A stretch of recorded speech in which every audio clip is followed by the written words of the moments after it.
Hey, Internet, the world could end today.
Hey, Internet. You know what? I've been doing a lot of thinking, and trying to figure out what my primal archetype is.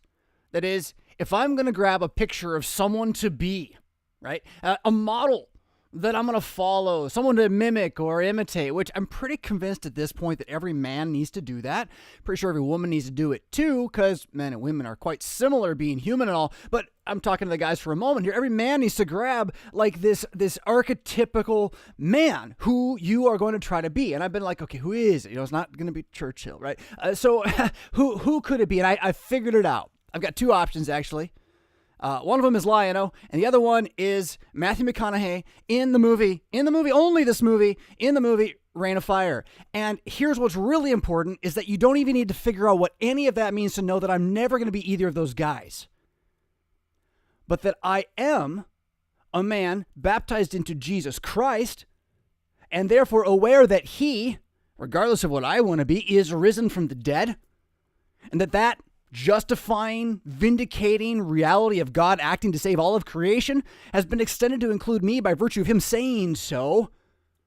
So that now I get to know every day of my life when I wake up in this veil of tears and can't stand trying to figure out who I am again, I get to know that I'm immortal now because I'm in Jesus. And I get to know then that he's not even going to be long now. And you can look at that a couple of different ways. You can say, well, it's been a long time since his coming, and many have fallen asleep, and there clearly hasn't been a worldwide flood, although we might have one if we don't handle global warming. Thank you, Papa. Goodness gracious. He won't be long now.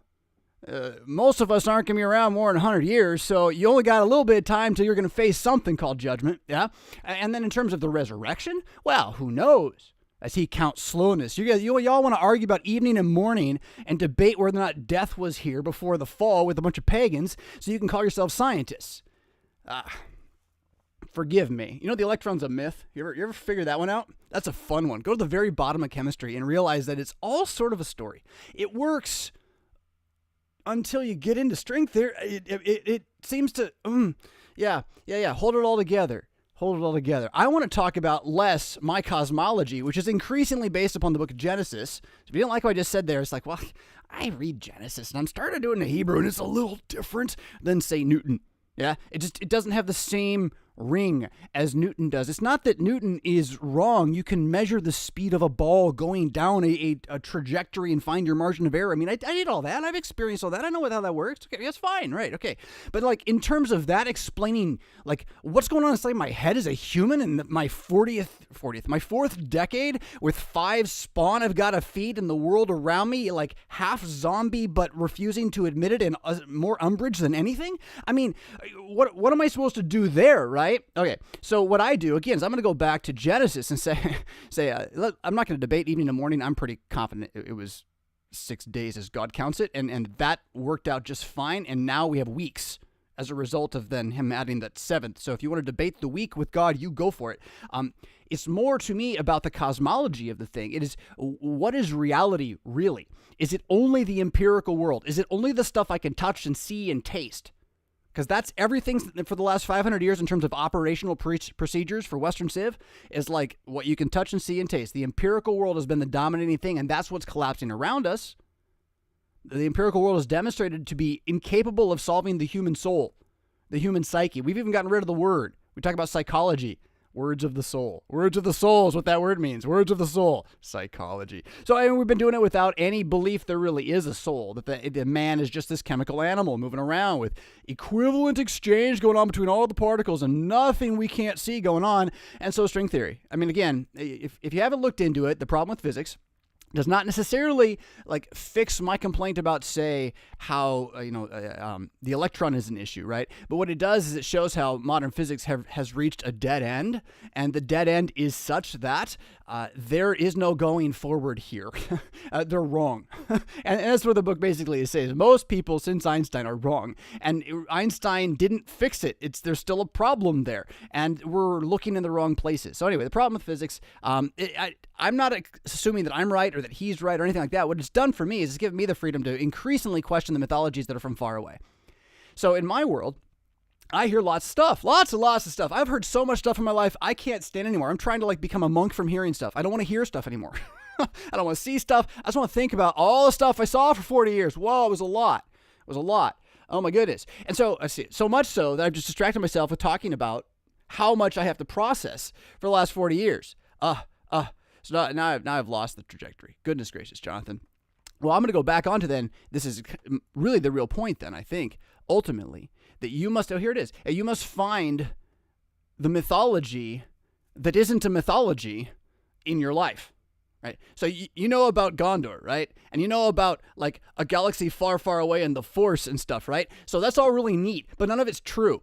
Like not even a little bit really. Like you could say all the stories are true, like from a moral thing. There's some sort of like, you're right. There's actually a worship going on in most of these stories of some kind, some sort of religious teaching going on. But the fact is, you live in a place where you have so many religious mythologies running around, call them stories, whatever you want, and they're like not all true. But over time and by being under the water of it so much, how do you know the difference? I mean, where is that? I have a card here on this one, actually. Where is it? What's the difference between Gondor and England in real life? Really?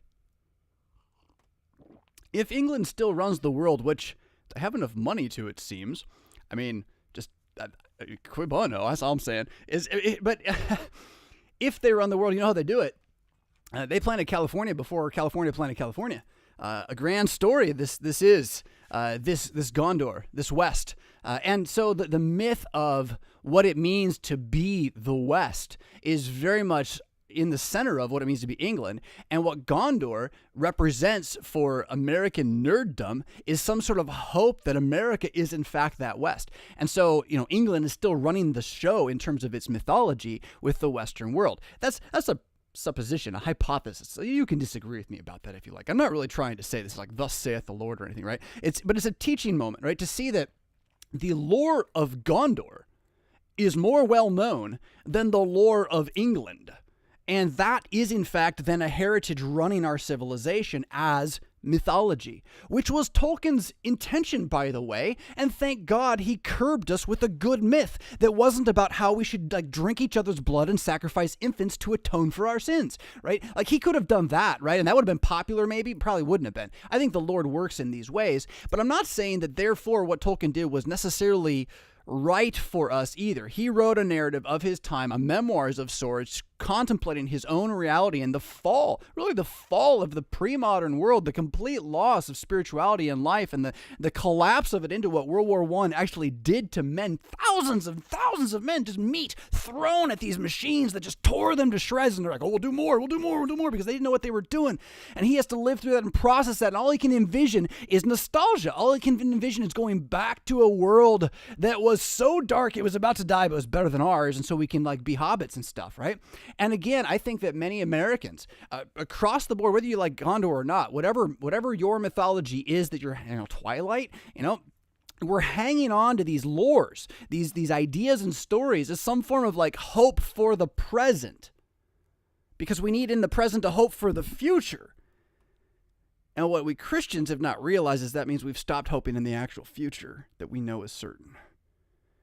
And that's where the lore of Gondor becomes your enemy. The moment that is more important than, say, I don't know, who's Jeconiah? Jehoiachin? Let's try that one on for size. Second book of Hezekiah, have you checked it out? Right? That's kind of the issue right there. And yeah, I did a circle or two. But here's what I want to say. I want to say this, though. This is really important. I do not think we are anywhere near the end of the world, even though every day I do my best to sit in my prayers while I'm working with my Psalms, my Sons of Solomon Psalms. You should certainly check them out. When I'm working my Sons of Solomon Psalms, I do my best to have a moment where I imagine a couple things all at once. First, I try to imagine the end of the world happening, like then, boom, exploded. This is awesome. Wow, we're alive. There's Jesus, right? It's a fun thing to contemplate in the morning if you can bring yourself to just say, okay, now, what if right this second now, right? And you push all your eschatology into that if you can. So I do that, and I usually will try, if I can, every day. No one can do everything every day. I pray for moments in that where then I also can remember my Lord's crucifixion. And as a man, kind of sit there and contemplate, ouch, ouch, right? I'm being really subtle on this thing here, but there's something very valuable for your piety in being okay, he did that, wow, and I could if he told me to. For him, wow, that's true, Lord, I'd rather not. But then again, I just kind of envisioned it as a possibility, and I feel stronger for the fact. So I do those things every day, even though I don't believe we're actually anywhere near the end of the world. And I've said this before. I'll say it in preaching again, I think. I've lived in what I thought was very clever belief that since everyone before us thought it was the end of the world, and Jesus says no one knows the day or the hour, that therefore we're kind of not at the end of the world, or weren't, evidently, and so I should probably stop thinking I am if I want the world to end. Like I'm going to strong arm him that way. But it's like, oh, look at me, I found the black arrow or whatever. And I think that's just folly. It's just American thinking. That's my childhood. That's TV talking through me about the Bible. The real important thing to do is to acknowledge that if Jesus does not come back, all that you really still have is today. If you can figure that out, then planning ceases to be the idol it tends to be. And it becomes prayer, really, instead.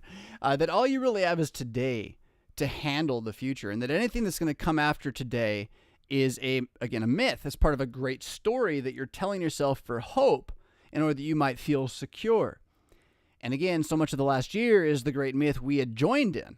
Many of us has hole popped in it. Thanks be to Jesus for it. So we could remember, look at all these stories. And again, come back to what your real myth is that you're actually living in your life. And hopefully you find it it's the Bible, right? You find it as Jesus at the bottom of that. You're like, oh, thank God, I'm worshiping Jesus after all this. And then, to grab that, to seize it, like Zedek, to seize the righteousness of Jesus with both hearts, your mind, your heart, your spleen, whatever. The Bible has so many different ways of talking about the inner workings of the man, and no one's really figured out how to make it into a modern diagram yet. But the fact is that you do have a believing spirit. You are a Christian, and you're a flesh sitting here, born like the zombies. And that's a reality. Where do you build on that now, right? So you remembered, okay, so that part's real. I know I'm in Jesus, but then, wow, that's a big book with a lot of stuff in it. I haven't looked at that for a while. And look at these confessions I've sworn to, which, by the way, I do continue to uphold my confessional subscription. But I want you to go on this journey, right, of having to rethink from the font, right? Not from suppositions, not from who you know, not respecting persons per se, although you certainly may judge the fruit of a teacher, sure. But to go back and ask, what does the scriptures really say about what I believe with regard to my Americanism? And that's what I've been doing, right? With regard to my Americanism, with regard to my institutional congregationalism, right? What I see as the panoply of American churchism. What does that ecclesiology in practice have to do with the Bible? Or how does it overlap with or look like what it might have been to be Christians in, say, Rome, or Jews in Babylon, or maybe just Jews being invaded by the Philistines? And what does it look like now? It's a different kind of invasion, I would say. They're not really using swords, they're using blue light, and a lot more science than we got on our side. Let me tell you that. We've been puppets on a string, I think. But okay. So, but what I want to say about this is, who cares? I don't think we're anywhere near the end of the world, but if it got that bad, God would end the world. Jesus has promised that. I mean, even the days, for the sake of the elect, the days will be shortened. And it's about the destruction of Jerusalem. But you really should take from that the comfort that you're not going to have it get so bad you fall away. Quite the other way around. You're going to have it get so bad that you believe more. I've said this before too, somewhere else, and I know there's a few people out there that are big Mass Effect fans, the original video game series, and as a person who's increasingly not using these things, these pastimes, for my own sake, for my own decision making, I don't want anyone to think that somehow therefore I have put all of it into the fire pit and lit it on fire and sang songs to God while I danced around it to show my righteousness or something like that. I consider everything that I've watched, movies, video games, all that, to be part of what has brought me to where now is a bit of again, I've pulled back from this stuff so hard, one who can now have a perspective of both and I really like that. So in the Mass Effect series, which is a 3-game series with a single story arc. I've never seen it done. Maybe there's other series out there that really pull it off like this, but it has a single story arc through 3 games. Same character that's you, but also Commander Shepard is his name. And by the end of the thing, you and your team, who you've grown with through this long, think of it as a movie book experience that's just all one long thing, like 80 hours, 90 hours, 100 hours. And so you are Commander Shepard at this point. I mean, you really are, whoever you are. You're living this guy's life. And you're brought to this point where these super aliens are back. It's like the devil came with all his demons from space to like make us pay for electricity. And honestly, that's kind of the story. In fact, they don't call it the devil. Call them the Reapers or whatever. But it's the same thing. And then it's the same devil is seeking unity with the human species, which is really, again, a fascinating thing. But you as the main character are then brought to a point where you're lost. It's lost. It's all over. It's like you and 7 people. And there's like the final shot that they're doing to blow up the earth or whatever is in front of you. But you and your 7 people run at it anyway. And that moment, and the music's going, and your thing's shaking, and you can feel it going past your face, and you're like, I'm gonna die, and it all blacks out.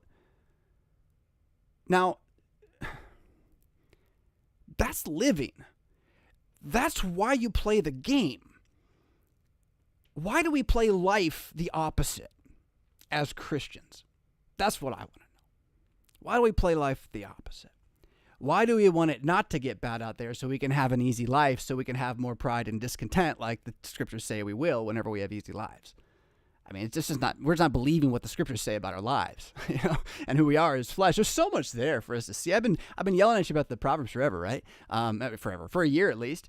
You got to get into those things. They will revolutionize the way you think, work, and act among the pagans. They will change the way you see. You'll be able to, I see what's going on. They're all fools. I get it up with this. It's like they're fools like I hate them. It's like they're blind. There again, a zombie is a good way to describe it, although they're not trying to feast upon your neck, right? Instead, they're feasting upon your spirit, and by justifying themselves with their lives and their worship and asking you to join them, they suck your spirit into theirs. The devil's sucking it all away, as opposed to filling you up the way Jesus does, with word, with sacrament, with truth, with promise, with hope that does not disappoint, because hope always brings her friend joy along.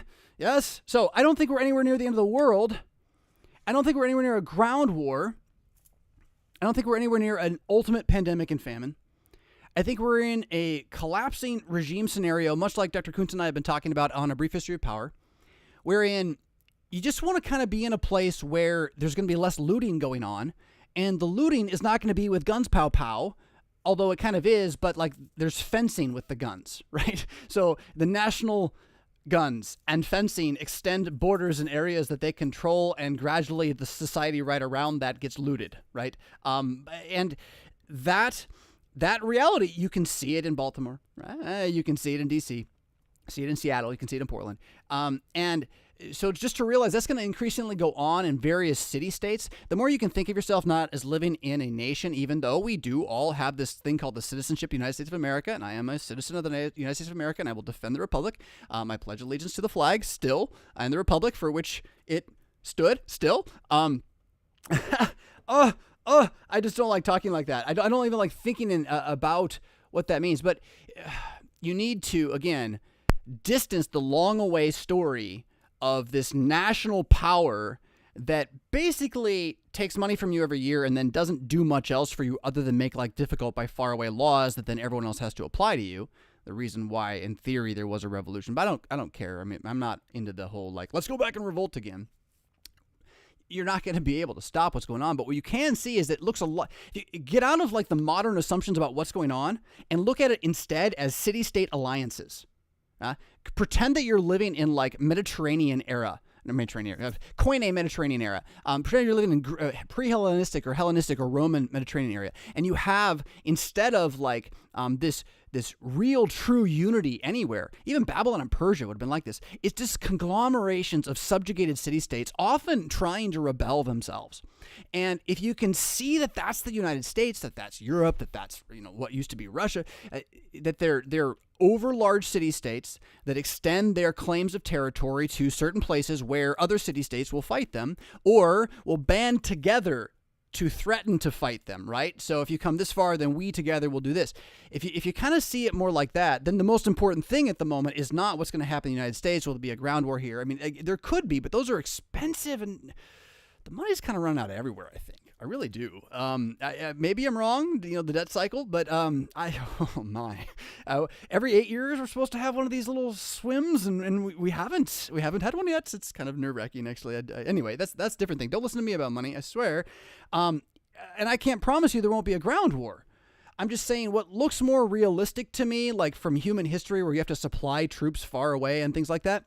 What looks more realistic is that we're going to have our city-states fighting between themselves more and more, not with ground troops, but with words and with kind of the loss of control of populaces, right? And so some territories are going to build up and get stronger, and some territories are just going to continue to loot and pillage. Now, long-term, that can have really big impacts. But why do I say this now? Okay.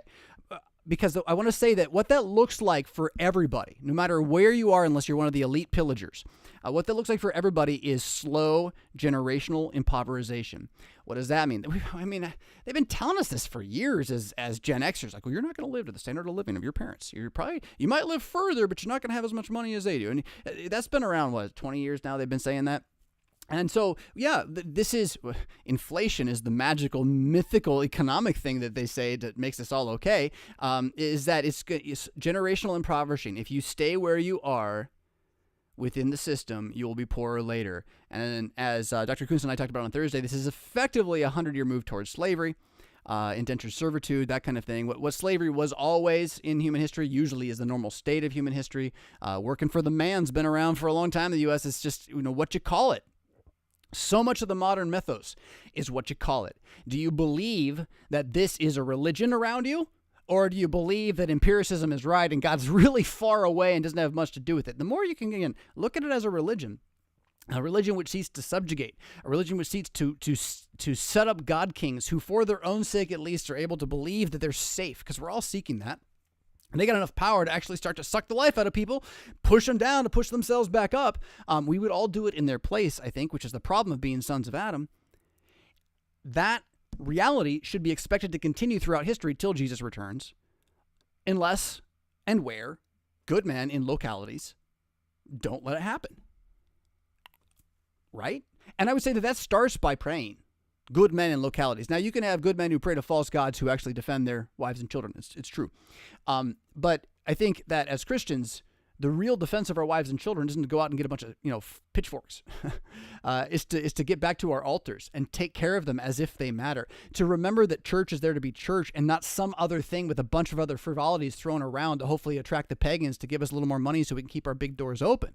Instead, what we want is a place where we can come and pray to the true God and not be muzzled for it, where we can come and actually receive from the true God his living flesh and blood according to his institution, where the fellow shape that we take amongst each other as brothers who believe that Christ is risen from the dead, us and our families with us, as if somehow a brotherhood with their families were bad. Why do I have to feel bad for saying that? So that a brotherhood can stand together looking for Jesus with our families. I mean, that to me seems like something you still can do day by day right now, and we have very good ground for establishing bubbles. Monasteries is wrong, but you got to think of it as like a place where the proximate influence of your Christianity still exists in a world where that doesn't, right? So in dark ages, what the monasteries were shelters of civilization in a very dark world. There were places where there were still libraries. I don't think that we got to go back to monastic rule per se, but we do got to go back to some sort of I'm not like everybody else and can't just do what they do and think what they think and read what they read and assume that I'm so strong it won't impact me.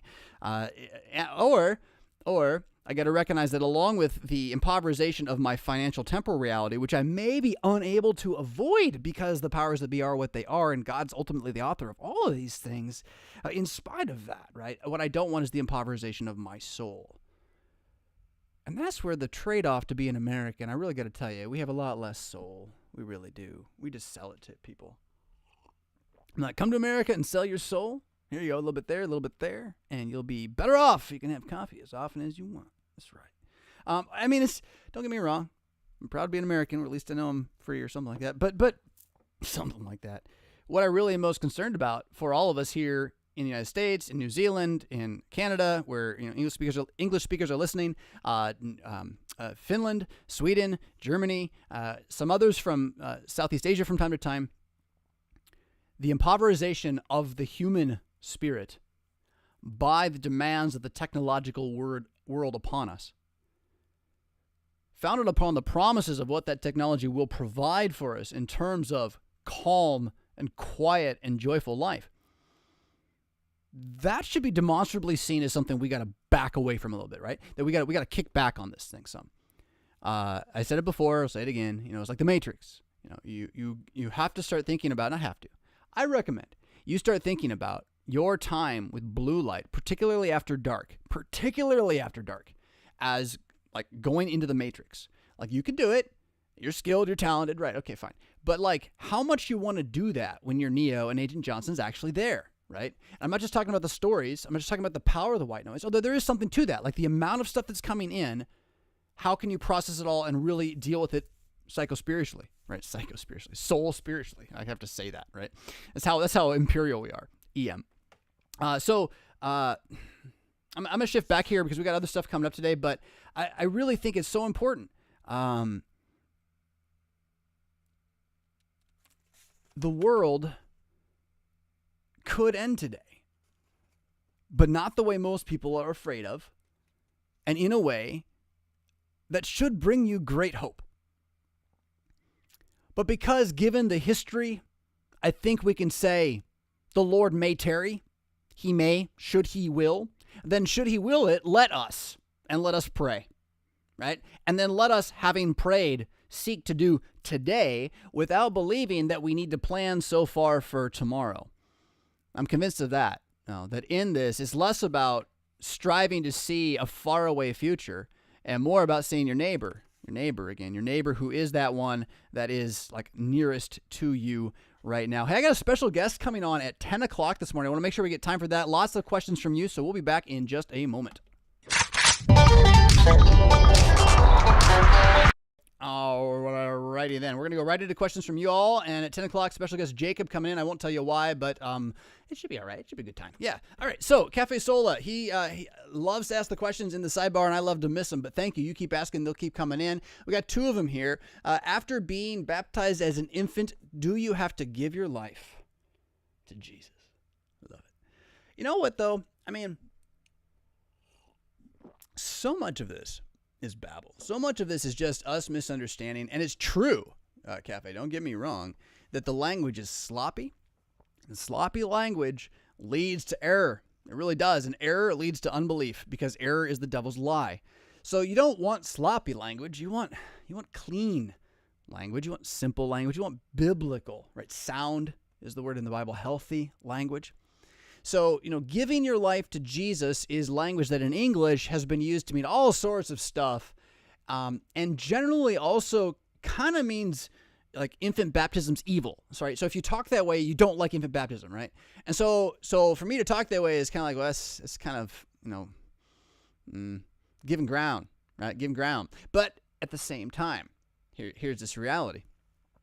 An infant who is baptized, this is just the reality. I'm just going to talk in English now as if we don't have a bunch of history that we got to deal with, right? So a baptized baby is going to give his life to Jesus.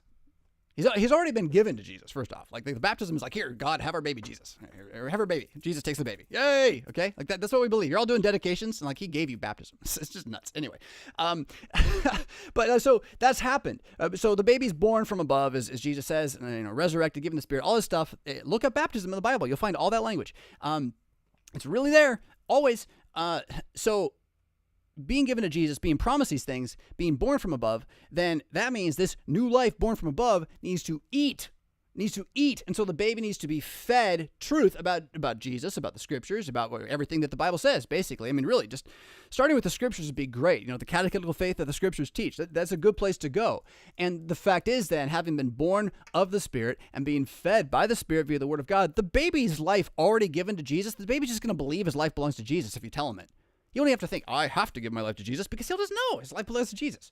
And it's like, but that means that every single day he's like, hey, Jesus, what's up? I belong to you. He's actually going to do that. So he will actually give his life to Jesus all the time, constantly praying continuously, as Paul exhorts us to, as all Christians ultimately do. So to like get in this like, well, have you done it enough, or did you do it at the right time? And is it really baptism that does it? And we're like, are you ready to let the devil ruin us? I mean, are you watching? I'm not talking to you, Cafe. I'm talking to the others, because they're the ones who, they reject the infant baptism. And it's as a result of that we have to say, your language about giving your life to Jesus, it hurts our feelings. It makes us feel sad when you talk that way. I would rather you would talk about how Jesus saved you. That makes me feel happy then. Talk that way instead, right? But then how do I talk about what I'm going to do now? Oh yeah, following your Lord, I guess. I don't know. That probably has problems too. And this is another issue then, Cafe. So here's where we got the problem. I'm at the point where everything I can say orthodox has now been said in a heterodox way by somebody.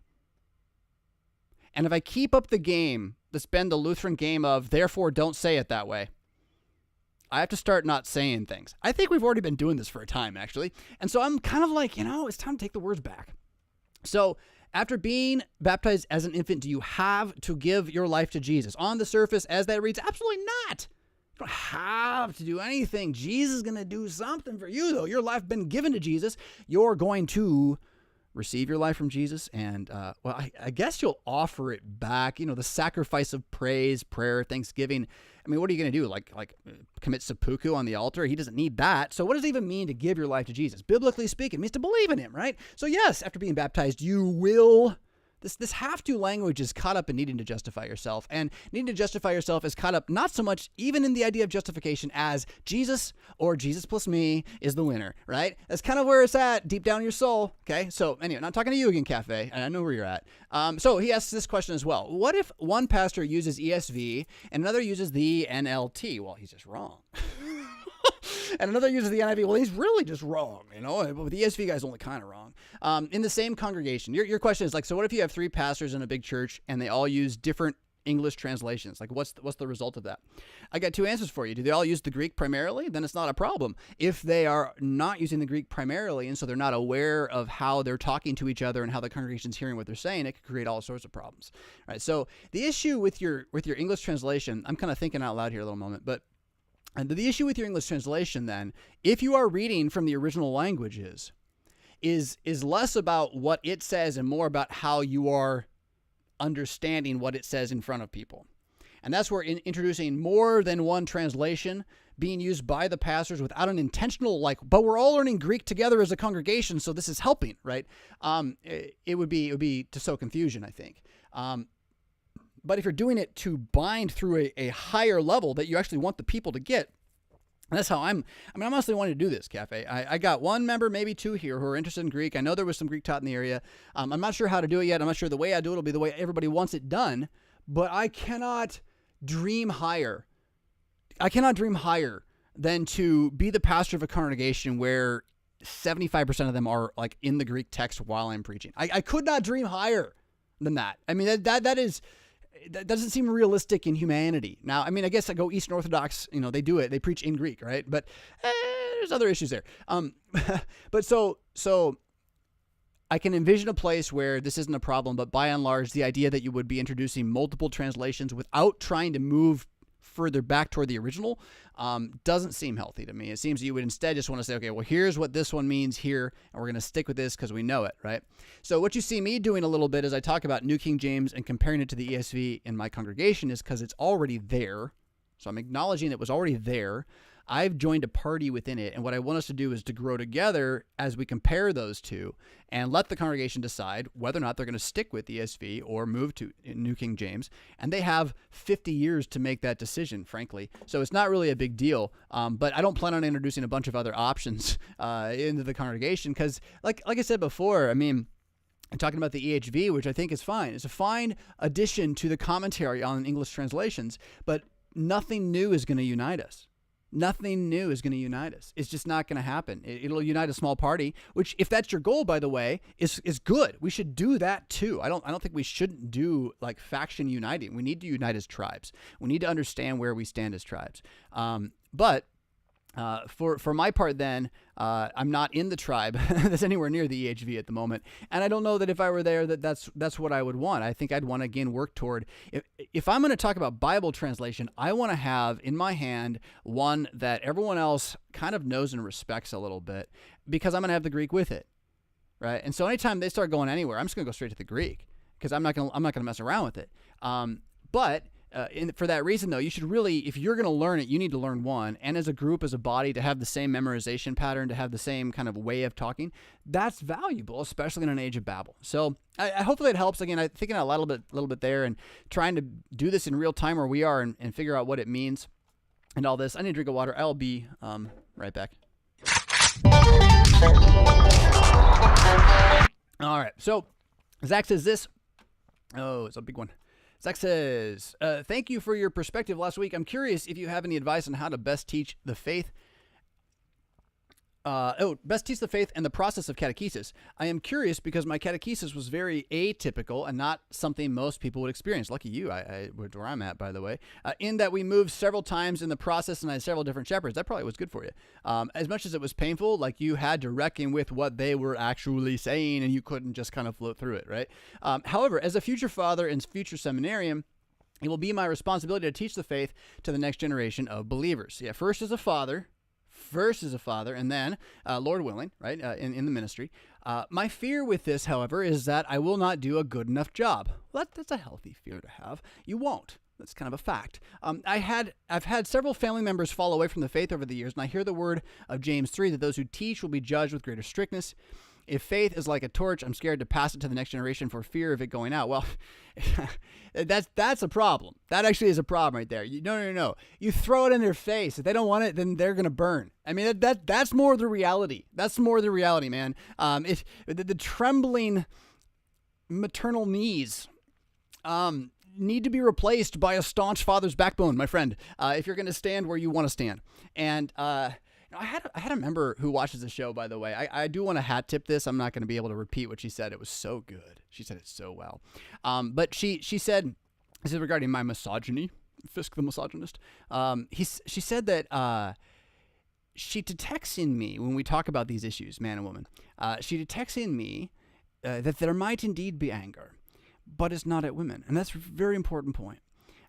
So in fact, what you see as me being a little heated sometimes about like the man-woman stuff is actually my anger at the men. Like maybe my actual grandpa. And that's what I figured out from it. It's like my actual grandpa. That's who I'm mad at. That's like 3 years old. Wow, look at that. Yeah. So, owning that, remember that when I'm talking about these issues, ladies, I'm not even talking to you. Not because I don't want you to hear it, but I know that for the big game future of Christianity in broadcast America, okay? I mean, this isn't just me in my pulpit here either. In Christianity in broadcast America, we got to grab the men right now. We got to. And if we don't, and we don't tell them the issue is you got to stand up and be a man, then where they are, they're going to be letting everything be taken away because they're going to be afraid to pass the torch forward rather than like running with the torch into death, which is, what men are made to do. Right? Women are made to herd, to kind of circle and pull back. And that's a blessing. And men are then made to run out into the wolf and like dive into its mouth and be like, well, I'm going to die, but my family will live. This is actually how we would live most if we could believe it. And if the pact with death in America hadn't gotten us so afraid and in need of Big Mother, Big Nanny State, Big Brother, I don't care what you call it, same thing, right? It's the devil all the way at the very top. So, okay, back to you, passing the torch, right? If you are afraid to pass the torch, let me suggest you haven't realized or do not have the torch to pass. So what I mean by that is, well, you're not actually a pastor yet, right? So it's okay to be exactly where you are and struggling and saying, I'd like to serve, but I need to grow a little bit. That's exactly what seminary or the preparation for pastoral ministry should be for. So yes, this is good. By the time you are being laying hands on, and if you can get them to let you put your face on the ground when they do it, flat on the ground in cruciform, you are a slave now. By the time that is happening, You better get up and believe that you're from the holy God, and anybody who doesn't like it's just going to have to deal with that. And you know what? You're going to live in a spirit of gentleness toward everyone around you. But when it comes to dealing with the lies, you're just not going to have any of it. And but here's the fire. You don't want the fire? The fire can make you lie. The fire can kill you. Which one do you want? I mean, here it is. Here's the fire. There's no blue, red pill. Fire. Catch it. Catch the fire. And it's Jesus. He is risen. You are paid for. I mean, it's not like you're actually throwing fire at them. But you also have to know you're never going to make them catch it. Each generation will or will not on its own. It has to do with the mystery and miracle of promises to fathers and their children, both bad and good in the Bible. And I'm not going to try to judge Jesus like zeitgeist on this thing, right?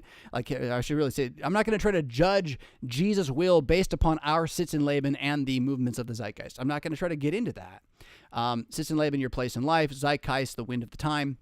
Trying to figure out what Jesus really wants for all of us from those two things, that's tomfoolery. That is completely backwards. We should find out what he wants from the Sons of Solomon Psalms, from the Gospel of Matthew, or try Mark, primacy in Mark, by the way, I think, or perhaps John is he soars above and all that. So know that by the time that you are going to be handed this torch, you are grabbing the torch of God's eternal sword, and that you are willing to let them gut you, skin you, flail you, and you're going to say, I forgive you, and Father, forgive them, for they know not what they do as it's being done to you, because that's what saints before have done. And you can't wait, because Commander Shepherd is actually what you want to be.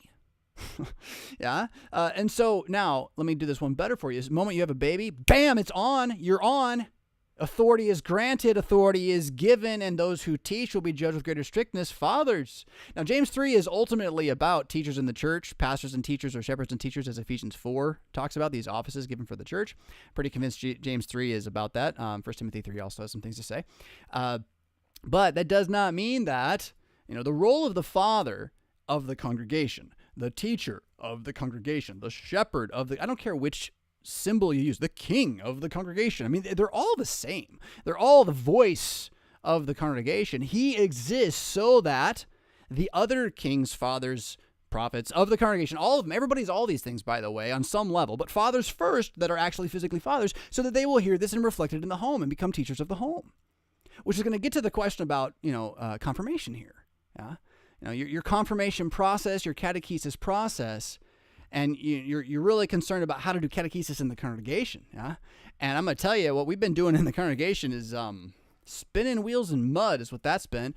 And instead, the issue is ultimately, what is the father doing at the home? And these fathers will be judged with greater strictness if they don't even try to pass on the faith to their kids. That's a fact. That's a fact. If you don't even try to pass on the faith to your kids, you'll be judged with greater strictness. And it might be just this. You go to heaven, they don't. Ouch. Ouch.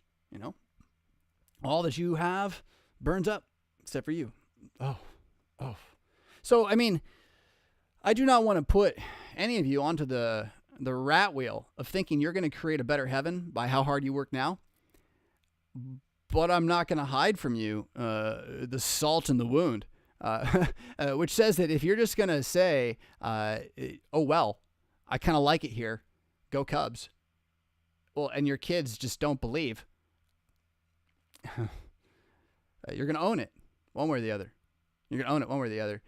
So your fear is that you will not do a good enough job because of James 3 and all this.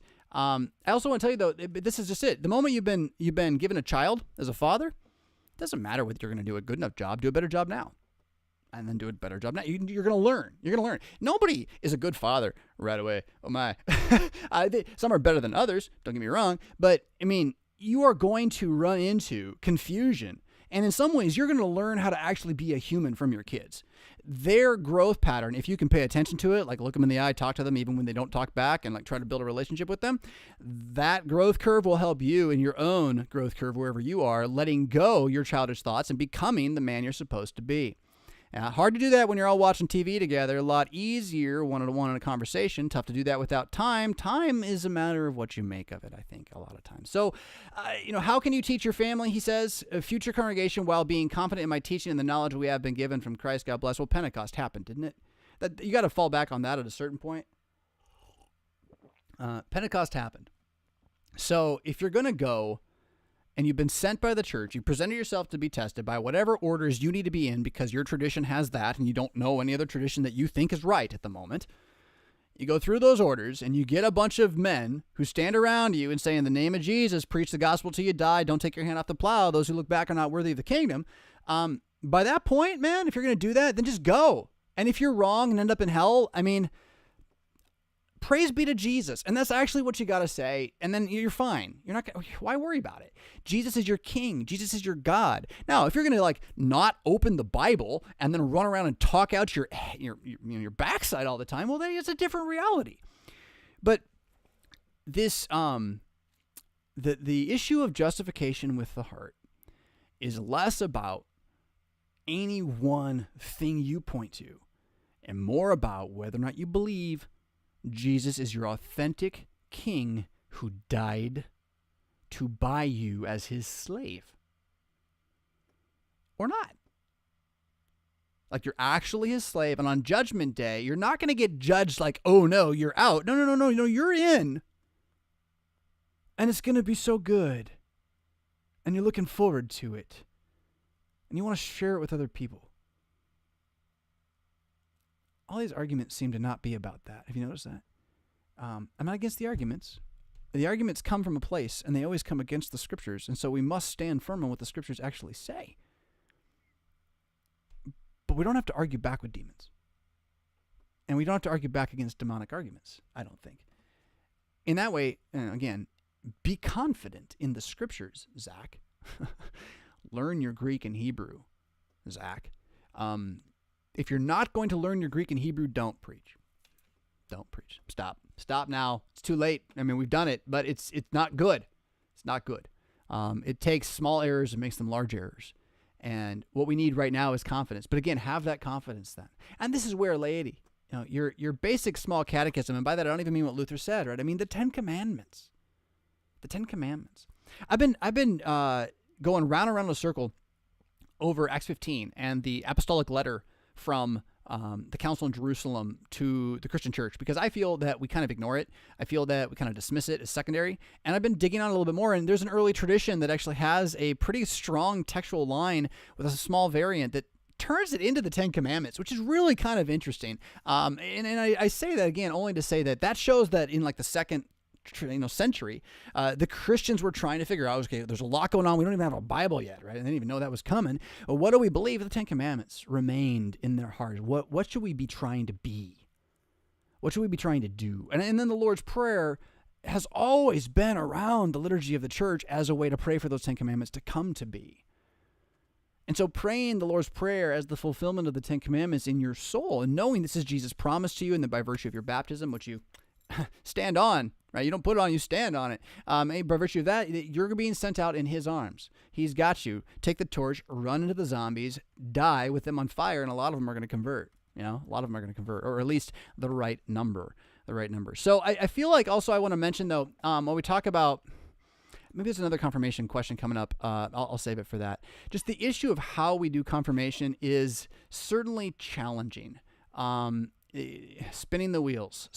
And guys who are in it know what I'm talking about. Like, it doesn't matter what you do, how hard you try, you keep some, you don't keep others. My question is then, so why don't we just focus on the ones we're going to keep, and the ones that don't want to come, stop wasting our time, like, trying to herd them's the wrong word. You're a pastor, right? They're members. But it's sort of like you're trying to cajole them, right? As opposed to saying, like, here's the food. You don't want the food? I have to, like, trick you into eating the food? I'm wondering why we're doing that. Like, what's the end? I know the end. It's because we care more about our financial institutions than we care about people, ultimately. Because that kid that's like 10 that we're making sit in that class for 2 years, who never comes to church otherwise and doesn't know anything else about any of this stuff, like, it's not helping that kid. That kid actually is oftentimes being, in my experience, that kid is being pushed to the corner, ostracized by the group who he doesn't know. There's all sorts of like subtle subtext junior high stuff going on, and we're so ignorant of all that. We don't even know what's going on in our world.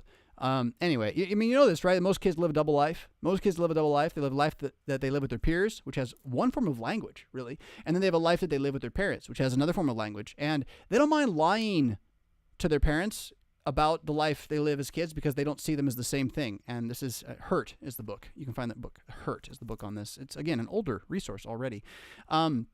All right, Esther says this. I started listening to the SMChill videos this month, and they blessed me in many ways. I'm glad. Thank you. I've started reading my Bible again, yay, after a brain injury, and I've recovered my hunger for truth and also the resurrection. Maranatha, amen. I've also been convicted in just how singular and worldly the perspective I hear all around me locally truly is. That's where I keep going. I feel worse and worse. I'm like, oh, Jonathan, I can't believe how worldly I have been in my own mind, and I just repent myself. And I don't want to point fingers. I just want to be free from those idols which I'd put up that, they're small. We all got them. But it's just it. They're heavy. And I'm thankful to be putting them down. It's incredibly freeing. Also, the more Rev Fisk talks about gender, Esther says, and the value of men and women as distinct and orderly, the more beautiful I think family is. Amen. That's what God made it, right? What I'm really missing, though, is how marriage should be considered if a woman be barren or married to a man who is unable to have children, let alone sons. Should the pursuit of marriage between one barren and one able to have children be avoided? I'm interested in your thoughts about this because I hope to have a Christian perspective on the issue. So here's my take on that. You will find harder ones, but I don't think mine is an easy one. It's simply to recognize that barrenness is a form of brokenness, right? So like menopause happens to all women. They all go barren at a certain point. And in our modern world, we all assume it's at a certain time. In the ancient world, it may or may not have been at that exact same time. I don't know. When they lived to be like 800, who knows? But it's a barrenness that comes on women. And it is not there to end the marriage. It is there for the marriage to have to come to terms with death. They can't have kids forever because they're going to get too old to raise them. They're going to die. And so the way I would look at barrenness now is just you have that hiccup a little earlier in a more awkward way than you expected. But it's the same hiccup that everyone's going to face at a certain point, which ultimately is the brokenness of your body and death. You can look at this as, if you get cancer, you die from a heart attack, you're barren. It's just part of the curse. Can you pray as a barren woman and have a baby later? Yeah, it actually happens. And in the modern world, I don't know it's a miracle every time. I think that, again, the modern contention, like, well, you're barren because this, that, and therefore never. Well, my kids say never and always a lot. And when they're young too. And something tells me that's not the form of wisdom we're looking for.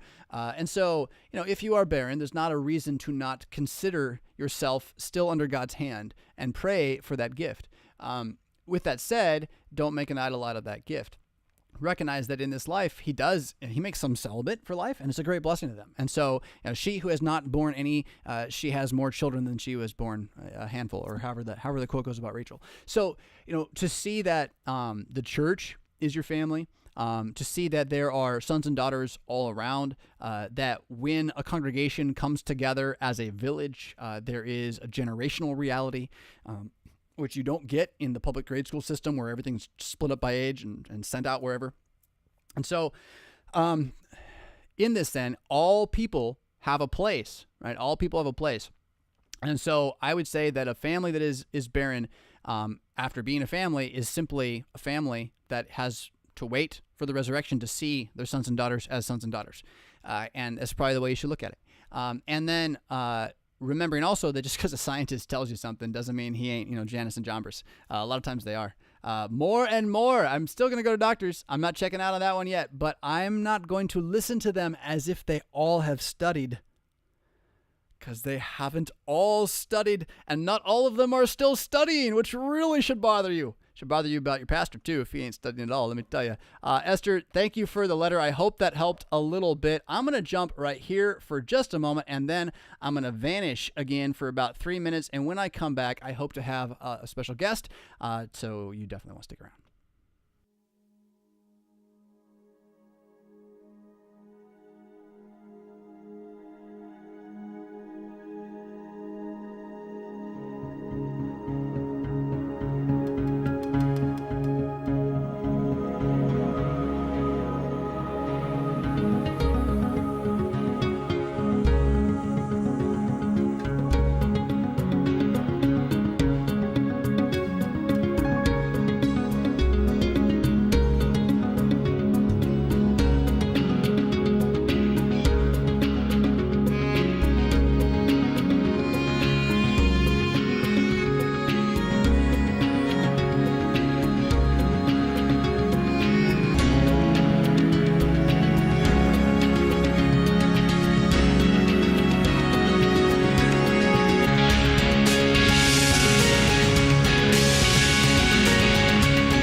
Hey, Internet, I am here to rescue, and I have with me Jacob. Is it Klug?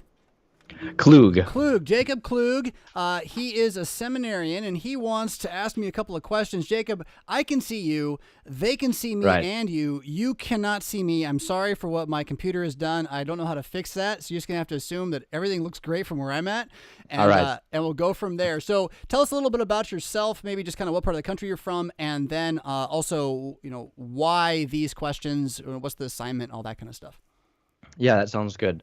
So my name is Jacob, as I said. I grew up in rural Wisconsin, and I'm currently studying to be a pastor at Wisconsin Lutheran Seminary in Mequon. And I contacted you along with some other people, Pastor Wolf Mueller. I talked to him a few days ago, actually, because I'm doing an investigation into the use of online media, YouTube, podcasts, etc., for a practical theology course. And so I guess what I'm really trying to investigate or figure out is, so I see, all this internet around me. I love YouTube, and I know lots of other people who do, especially classmates, and most of it is like okay or bad, or at least the opinions and the religious opinions are terrible. And so people like you and a few others are at least like entering the conversation. And so I want to figure out, like, well, why are you entering it the way you are, and how can people like me try and do that in a few years? That's what I'm after. Yeah, that's good. So the big word ecumenical, right? What does it mean that there's a church that exists, that's a single church, that's Jesus' church, that has all creedal Christian bodies part of it? And then how do you become part of talking to those Christians, as particularly, one who believes in the fellowship stances of, say, the Lutheran Church Missouri Synod, the Wells, or otherwise, right? And so I think that's a good question, and I would say that the reason I'm here at all is what you have said, that I noticed just a dearth. There was nothing. And this was back in 2008 or whatever, and I figured I could talk at a camera and it'd be something, right? And that's still kind of all that I do, honestly. As much as I continue to try to pivot and use volunteer work sources, and I'm making use of Discord as a network hub and things like that, the long-term goal for me with regard to these things is just to talk at a camera, and to get one more voice out there.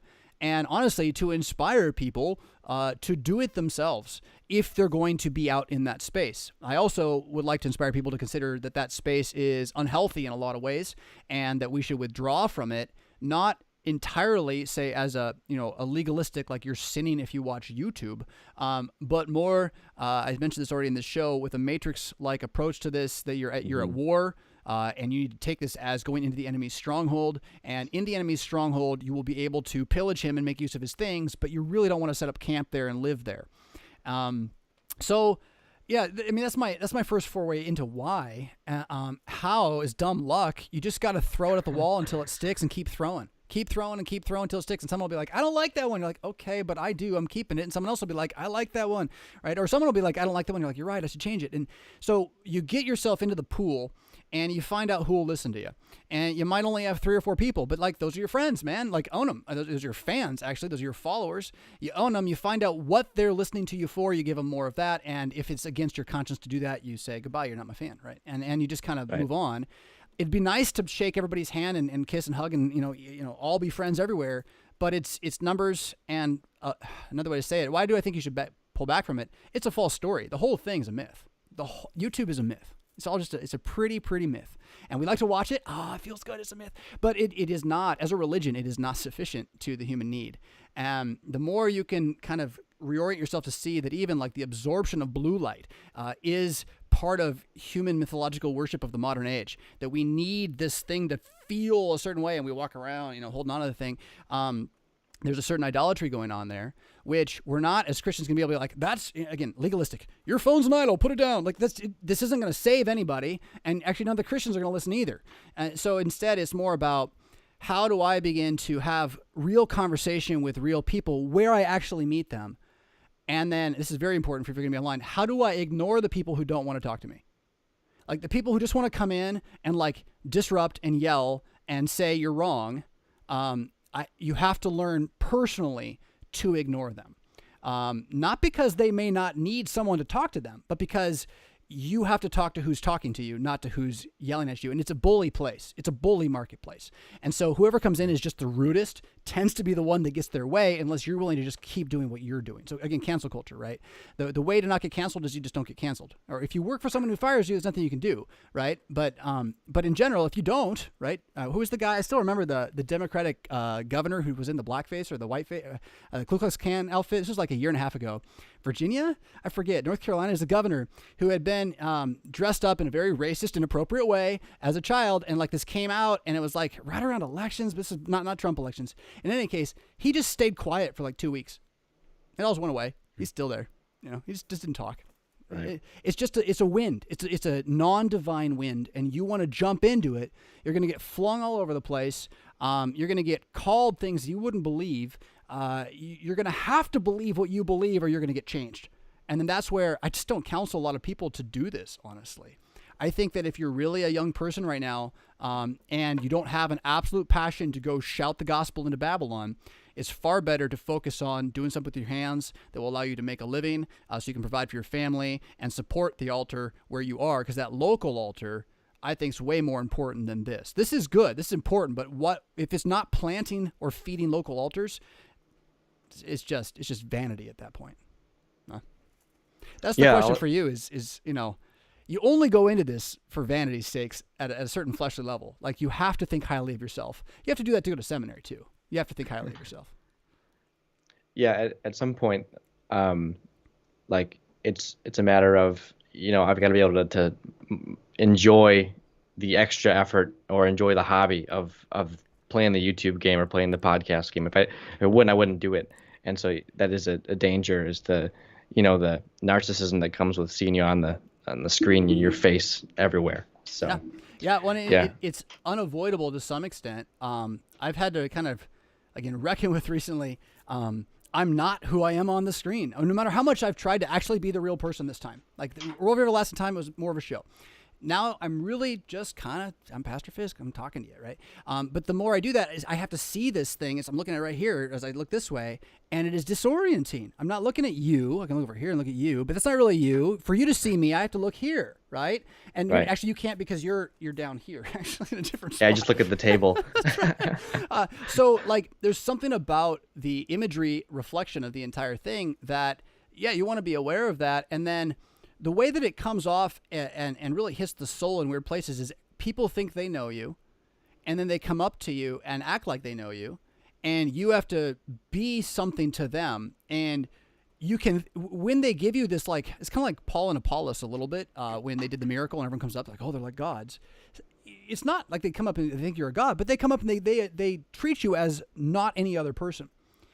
And it would be very easy in that situation to take advantage of that. I would even suggest that perhaps that's something that happens in clergy rosters around the world all the time, is that just by virtue of being clergy, they take advantage of people. So this, there's overlap in this, I would say, for clergy as well. But the challenge of the vanity, what you pointed out about loving the hobby. So here's really where my cross is in all of this. I don't love the hobby at all. I hate the hobby.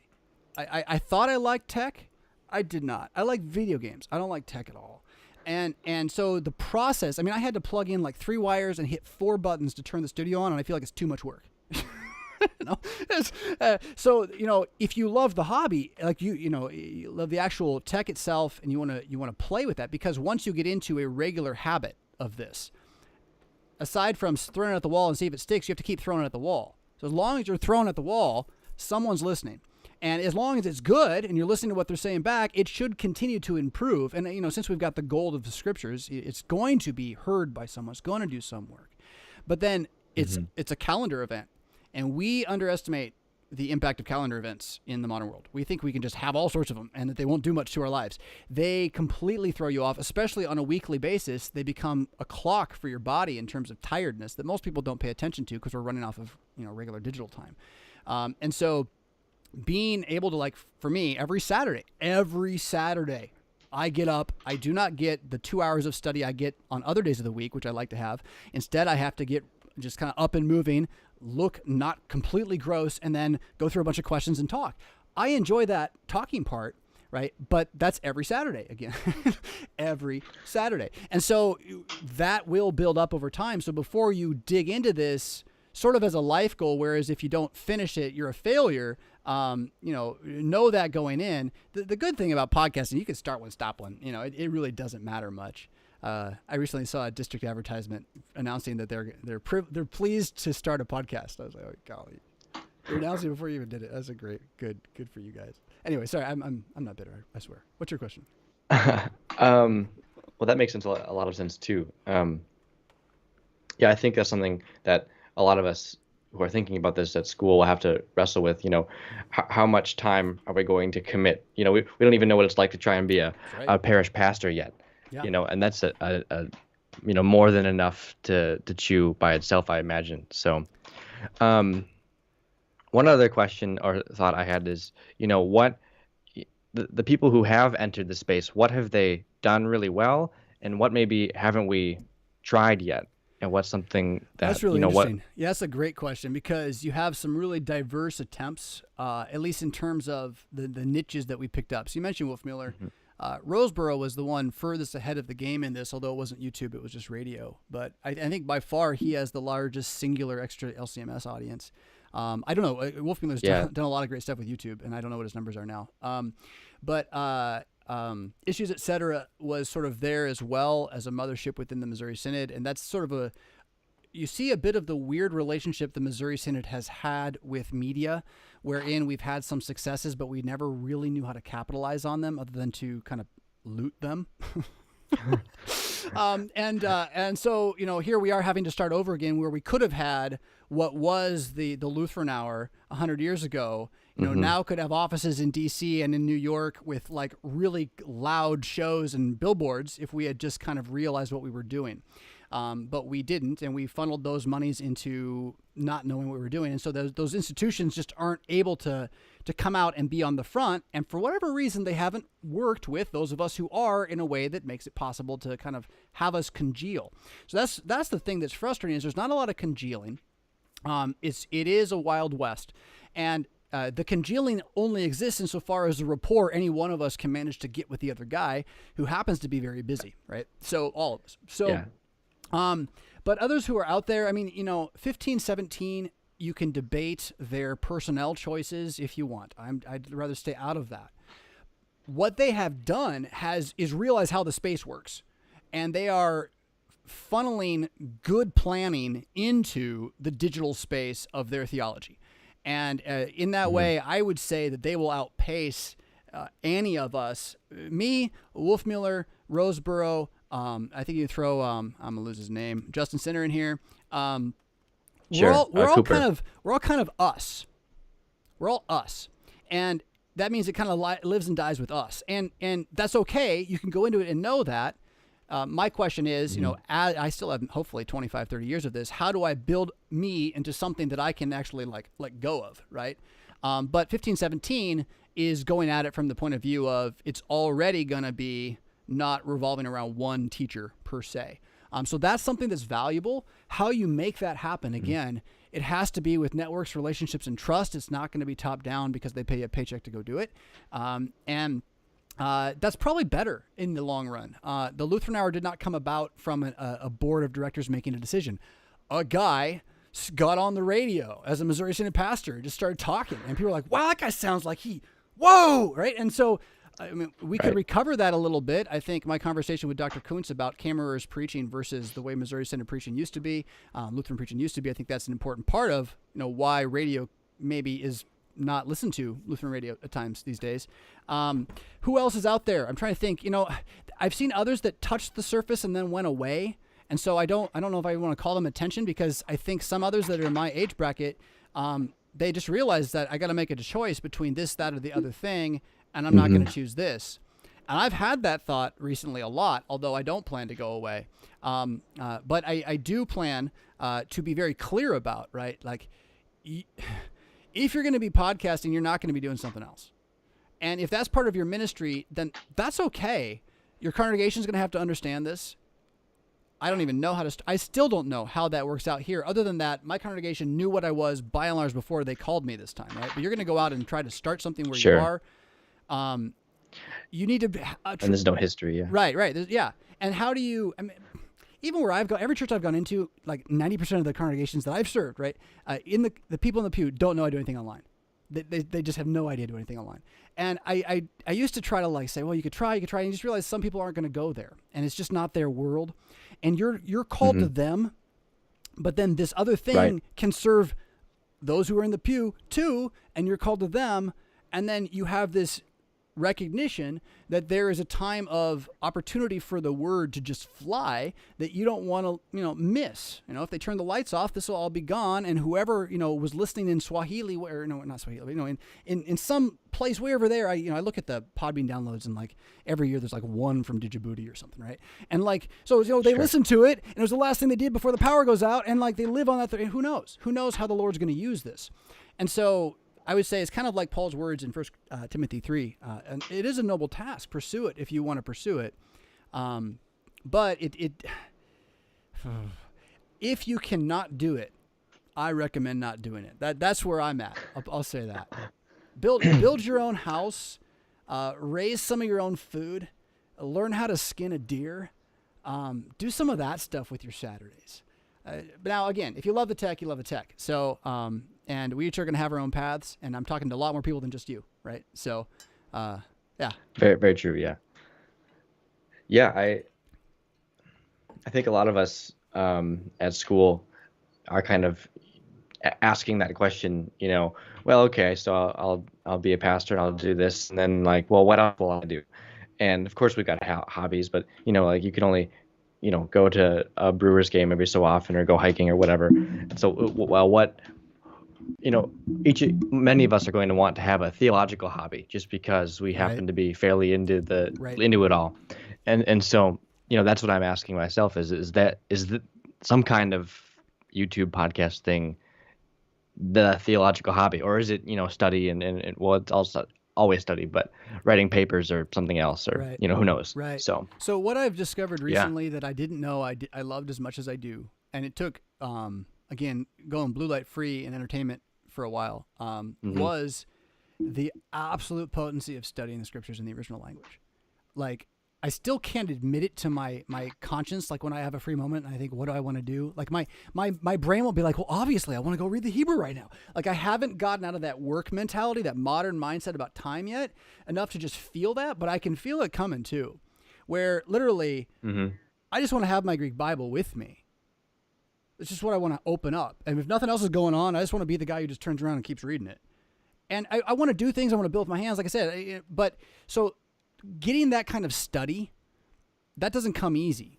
That comes with discipline and repetition, something that at my seminary experience, we were not trained to do that. We were trained to be office workers, philosophical office workers, which is weird.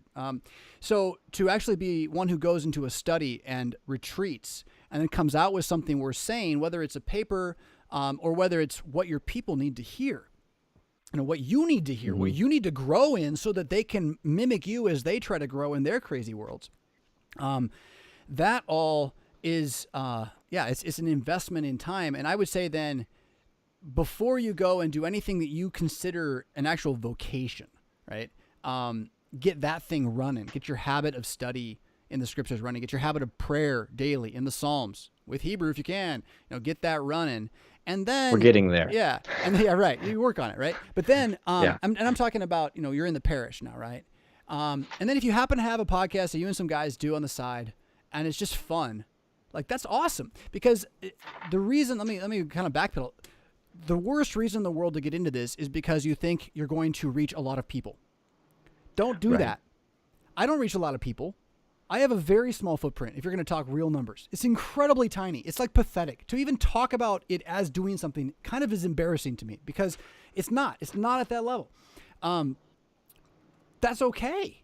But the sales pitch of all this stuff is that you're going to come in, you're going to be the one hit wonder, you're going to have this big thing, it's going to have a big impact. And for the Christians coming in, they're like, oh yeah, and a lot of people are going to listen, and they're going to become Lutheran, and then this and this. Don't do that. Just don't even play the game. You want to get together with some friends, have a great theological conversation, record it, and then invite other people to listen and comment. And you can stop any week or miss a week or whatever. That's just life. That's great. That's sharing, right? Share away. But turning this into a vocation, I mean, right now, can I talk about Patreon right now? If you're my friend on Patreon, it's a third of my income. It's how we generate my single income with a smaller parish in transition and 5 kids and all that, how it worked out when it did. But now I'm stuck with it. Right? I can't just pull out the lights. Or if the lights go out, I've got a whole different kind of financial ball I got to deal with, which as a father, you got to think about. So and why, let me say that one more time in a different way. I'm not convinced that the technological world is going to let me keep doing this. I'm not convinced Patreon is going to let Christians who say man and women are different just be there forever. I don't think they're coming after us this year, but I think there'll come a time where they increasingly extend their babble unless it all collapses. And at that point, I'm going to lose a spigot, right? And so I've got to be prepped here for what that means. I've got to be talking to my listeners about, well, you want to find me? That's what the Mad Mondays newsletter is. So it becomes, when it's your vocation, it becomes so much more than just, hey, let's do a podcast. But hey, let's do a podcast. Golly, that sounds good, actually. Just do a podcast. Yeah. Yeah, you made it very clear, like in a number of your recent videos, that you're, trying to turn off all the hoses or the spigots to the money if you need to, because you don't know when it might stop. And so it's a huge consideration and something I'll be sure to remember. Well, you just don't know when your footprint's going to be taken and for what reason. And then again, do you want to enter that space? I mean, this is silly, I think.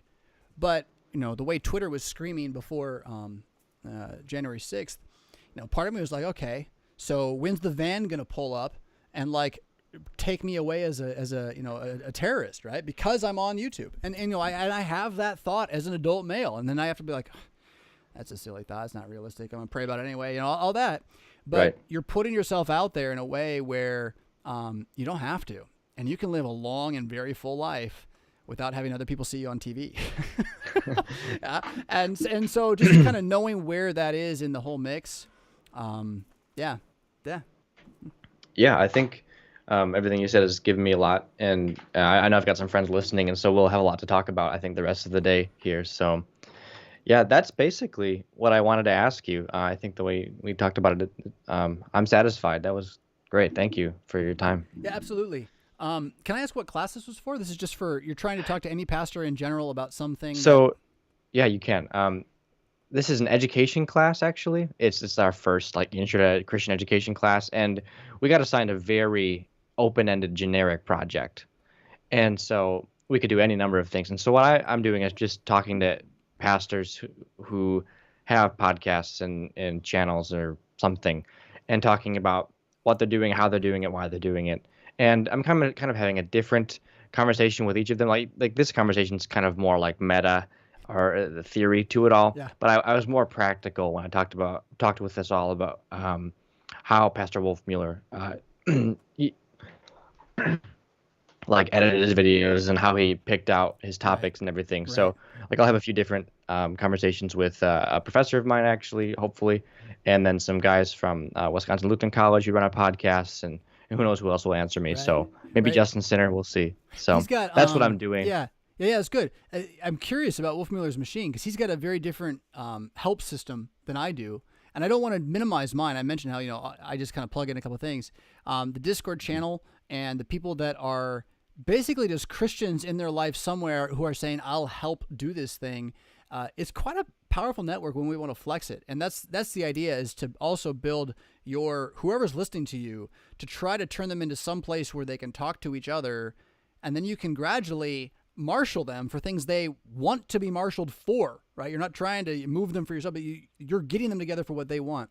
And so that's where these things become super helpful. I feel like I had one other thing I wanted to say to you as you were talking about. It was before the meta comment, though, and that's why my mind shifted on the meta comment. Education class. Yeah, that's the right direction. What did I say next? I said I was having different conversations with pastors from, different areas, podcasts, blogs, channels. Yeah. It was in the education direction, and it again was sort of the question a little bit. Before we run off and try to use something new for education, maybe we should figure out why our kind of normal education's tripping up so much. And maybe it's by using this stuff that we'll find that conversation. I don't know. But again, it seems to me, what's the proverb I came across recently? The eyes of a fool are on the ends of the earth. That really the bigger issue is what's in front of me, who my neighbor is, recognizing my children are my foremost neighbors. They're the closest to me. And then as a one who is given to preach the gospel, if there is a platform that can be used, that you can use, I don't see why anybody wouldn't grab it. I don't know how, as somebody who is zealous to say Jesus is risen, you don't just grab every chance you have to do it. That's why you'd want to be a pastor, I would hope. And so in that regard, don't let me talk you out of it. Other than that, it's like boot camp, right? You're going to get in, you buckle up, Yahoo. This thing ain't going to be the same in another 10 years as what it was 10 years ago. It's just so different. And you might get thrown off, and who cares? It's a good ride. Yeah. So. Yeah, it is important that, we all make sure we're talking about, well, how do we make sure catechism is as best as possible and Bible class as best as possible too. If we lose sight of those immediate issues in our parishes and in our circuits and whatever, for looking at media things, that would be maybe prioritizing backwards or something like that. Right. Well, I wonder again more and more how much the images don't actually help us internalize the way that we need to. And so, again, for YouTube being one thing, but then you're not going to get your 7th grade class to sit there and listen to a podcast. They're not going to do that either. And they're probably not going to go and listen to a podcast. So some of it is also, the mediums of communication in Babel are always changing. And I see my personal job as a pastor to try to engage that change any way I can. YouTube is one of those avenues. A podcast is another avenue, and they may go away like any other language, I think, could go away. Yeah, that reminds me, a pastor I know, he actually uses VR with his 7th and 8th graders for catechism. Whoa. And so far they love it. Like they were touring the Holy Land and looking at some theology in stained glass and cathedrals, stuff like that. And he gave a presentation at school, I don't know, maybe a month ago about that. And so that's something that's, very different. And he's, one of a few doing that. But the kids and the congregation actually seem to enjoy it. So there's, yeah, and that's where kids will say they like all sorts of stuff. But true. What he's doing, though, is he's trying to actually reckon with them where they are rather than do something super universal for everybody. There's a place where what you're doing locally might be beneficial to everybody. And I think Wolfmueller is probably the best I've ever seen. He seems to make everything hit both locally and wide. So I'd model on him more than anyone else. In fact, I do model on him, I should say. But yeah, sure. So good. This is encouraging, Jacob. Like Brian said to me last year's pre-COVID, maybe it was 2 years ago, he said, I just want to be the guy. That was pretty good Wolfmueller. I just want to be the guy. That's good. Yeah. Who finds the next guy? I'm gonna fall apart now. But he says who finds the next guy who's gonna be bigger than either of us, and I want to encourage him to do it. And it's like, Brian, you humble me yet again with your passion for right things. So God bless you, Jacob, and your friends as you have these conversations, as you study what it means to be a communicator of the gospel in a dark and evil age, and as you remember that the medium can be the message, and that's perhaps why witchcraft is wrong. Put all those things together in the same thing. We'll be right back here in a few moments with more of your questions and Bible's answers. Mad Christian, Saturday Morning Chill. Stick around.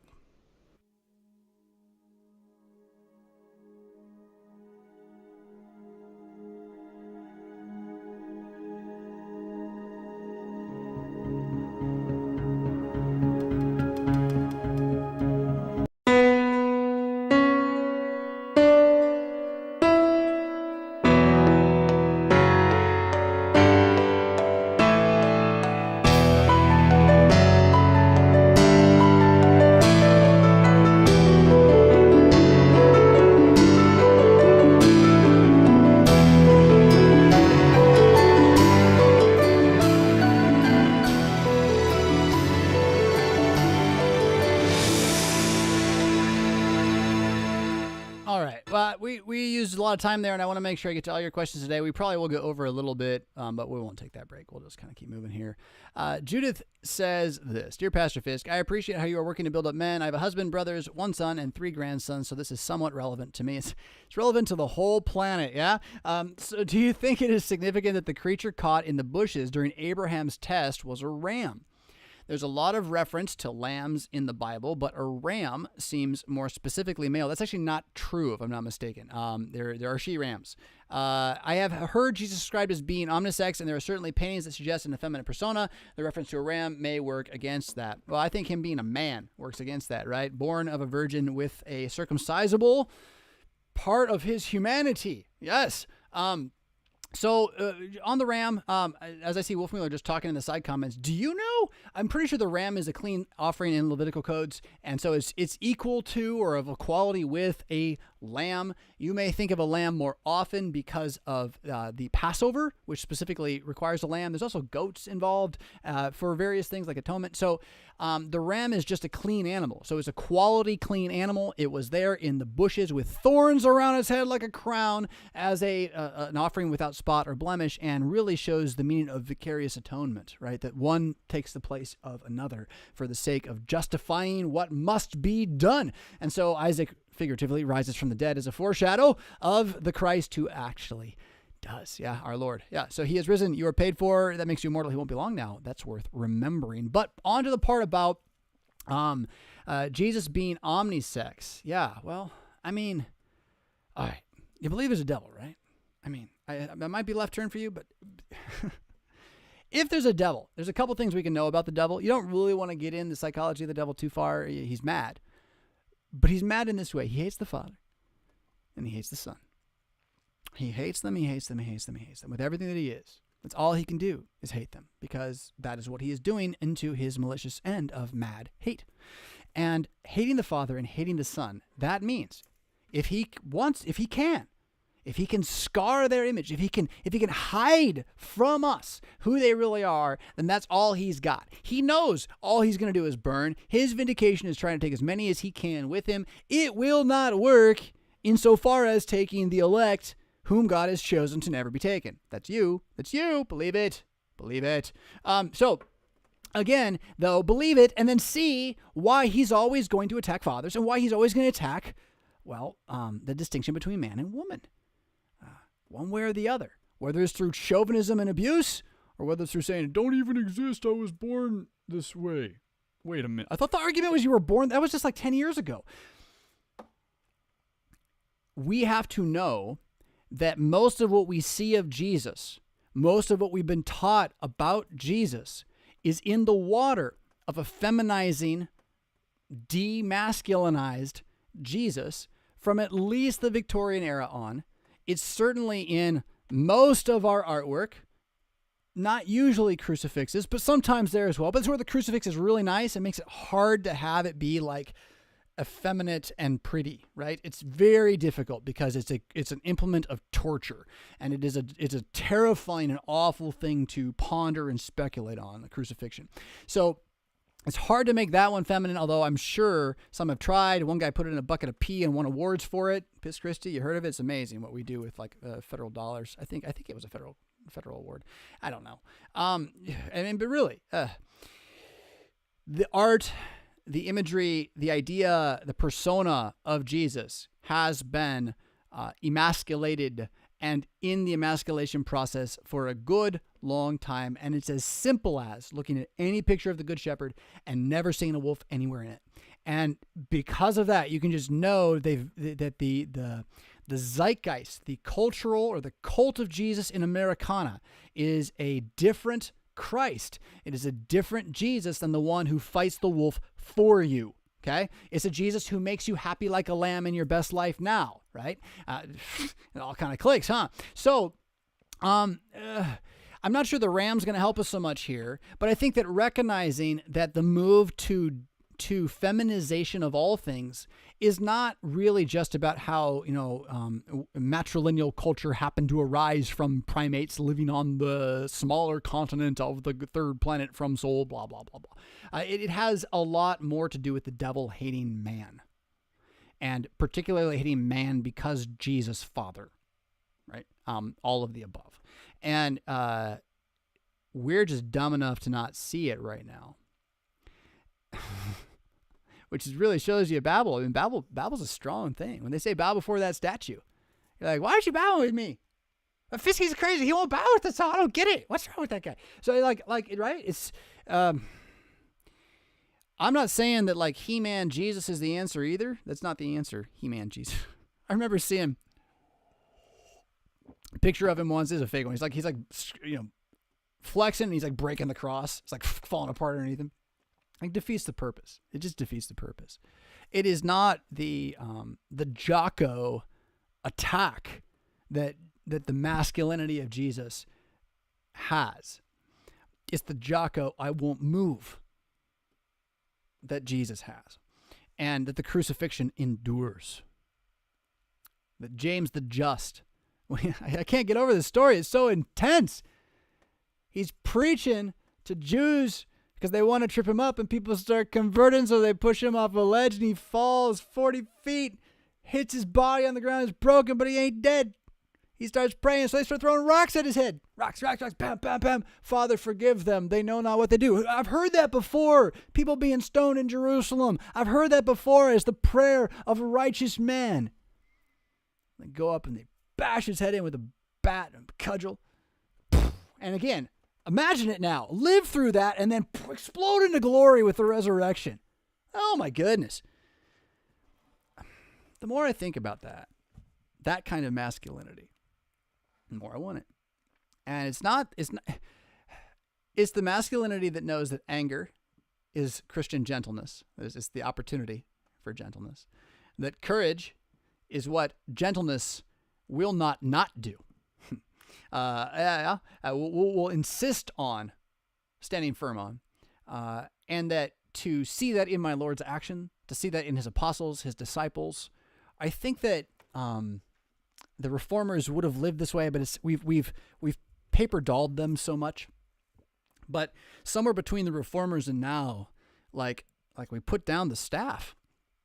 We put down the staff of our authority as men, of our tribal reality, the bloodlines, our heritages, all these things. And it's the Casino of America, Brief History of Power with Kuntz, and we talk about a bunch there, so I'm not going to go into it here. But that Casino of America doesn't mind Jesus as long as he doesn't resist. Right? Yeah. Which you can pay your taxes to Caesar. And I plan on only resisting with words for the most part. But that's just it. Like you can't please my mind. I'm not gonna let you please my mind. So here's where, the encouragement, I hope so. And I pray that at the end of this, like I was saying to Jacob a moment ago, what I really want you young men to do is just invest in your families. Realize that Minecraft, however you played it, that workbench there that lets you make all the other workbenches, like you can do one of those in your actual garage. Like build with it out of wood and stone, everything. It's except, can't make water appear out of nothing, and you're not going to mess with lava anytime soon, right? So I get it. I get the big, but the big is fake. It's a big fake lie. And that's fun for a time, but what is fun but vanity? I don't know. Don't hear me be a legalist again. I don't want to be a legalist. I'm so afraid of you guys have you heard this one? Like the teacher, it's not really, this is a man way of saying it. The teacher goes number one standing up, so the disciple goes number one running, right? And that's what you don't want to do with this, right? You want to let me keep wrestling with this for you and let me see where I come out in a year as I back away from the blue light. But you should consider fasting, right? You should consider minimizing. I'm convinced of that. But don't let me tell you that we just have to unplug entirely. I want to, though. That's the problem. I want to, but I don't want you to take that as you have to. You hear me? That would be awful. That'd be really awful. Please stand on grace. Judith, we have to recover man and woman. It must be a reality because it is a reality. You can observe it. They even used to talk about it because the birds and the bees do it. And it works. You watch, it works. It happens all the time. Hey son, this is how it goes, right? Yeah. Jonathan says this, Rev Fisk, good Reverend Fisk. I've noticed your annoyance with the word Lutheranism and the title Lutheran to describe your church body's religion, sect, flavor. I'm not quite yet a Lutheran. I'm working on it, but I sympathize with that annoyance. The fact that Lutherans are named after a man who did not want his name to become a moniker for the movement and so named by the movement's own adversary is a great irony. Why did the name stick around for 500 years? So I'm gonna stop here for a moment. It didn't really. The use of Lutheran is a largely English phenomenon, and that's where it really is a strange thing to cling to it so hard. It's not like it was an early moniker. It was what they were called by the Romanists, by the Papists, but evangelical, I believe, is what they called themselves. Now, again, you are sort of stuck with what you are. a little bit. And so why did it stick around for 500 years? Because it bound people together. It stood as a symbol for the Augsburg Confession and the Small Catechism, for a kind of church that was both high, that is liturgically sound and believing in the sacraments, but then also of the people, that is, believes you should know your scriptures and that those scriptures are there to empower you for a life filled with grace and faith and trust in a dark and evil age. And so, it wasn't necessarily a problem. I don't necessarily have a problem with the name Lutheran at all. I just don't want to fight to keep it either, right? So there's a big difference there. And I have a problem with isms in general. Any ism is not Christianity. It is some other thing under Christianity. And if it really is saying we're just real Christianity, like Lutheranism says, well, then we should just say we're real Christianity. That's kind of where I've come on that. So it's not about per se that we have to jettison the term. It's that the term, however, is not doing what we think it's doing, and maybe hasn't for a long time, and maybe never should have been. I don't know. But instead of trying to go back and complain about what my fathers did, it's more like, okay, right now, whatever that word means, we've got to figure it out again. Yeah, and if it doesn't make any sense, then we should do something about that. I don't know that it's helpful for conveying a position. I don't think there's a problem with necessarily having a Lutheran church, unless you think that church is meant to stand there without ever reforming the Roman Catholic Church. So that's a different topic. But so where did the Lutherans, were they too uncreative with the name, or are they just pushovers? We're pushovers in America is what it is. We wanted to be accepted. We wanted to fit in with American Protestantism.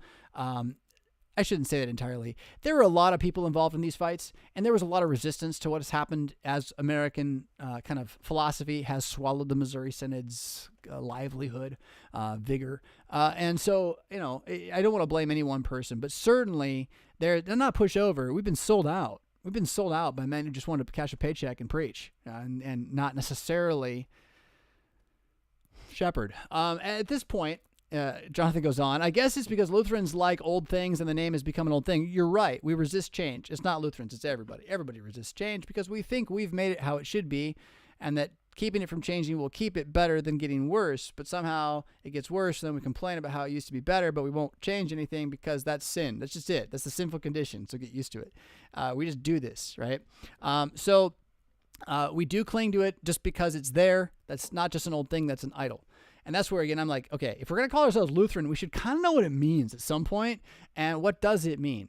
Because it doesn't mean we follow Luther. And then how do we make it mean something else? Well, it means the Augsburg Confession. How am I supposed to know that? How do you know that? Do we know that? And well, if we don't talk about it, we won't. So in any case, Jonathan goes on, I propose 2 potential monikers to replace it. Confessional Christian.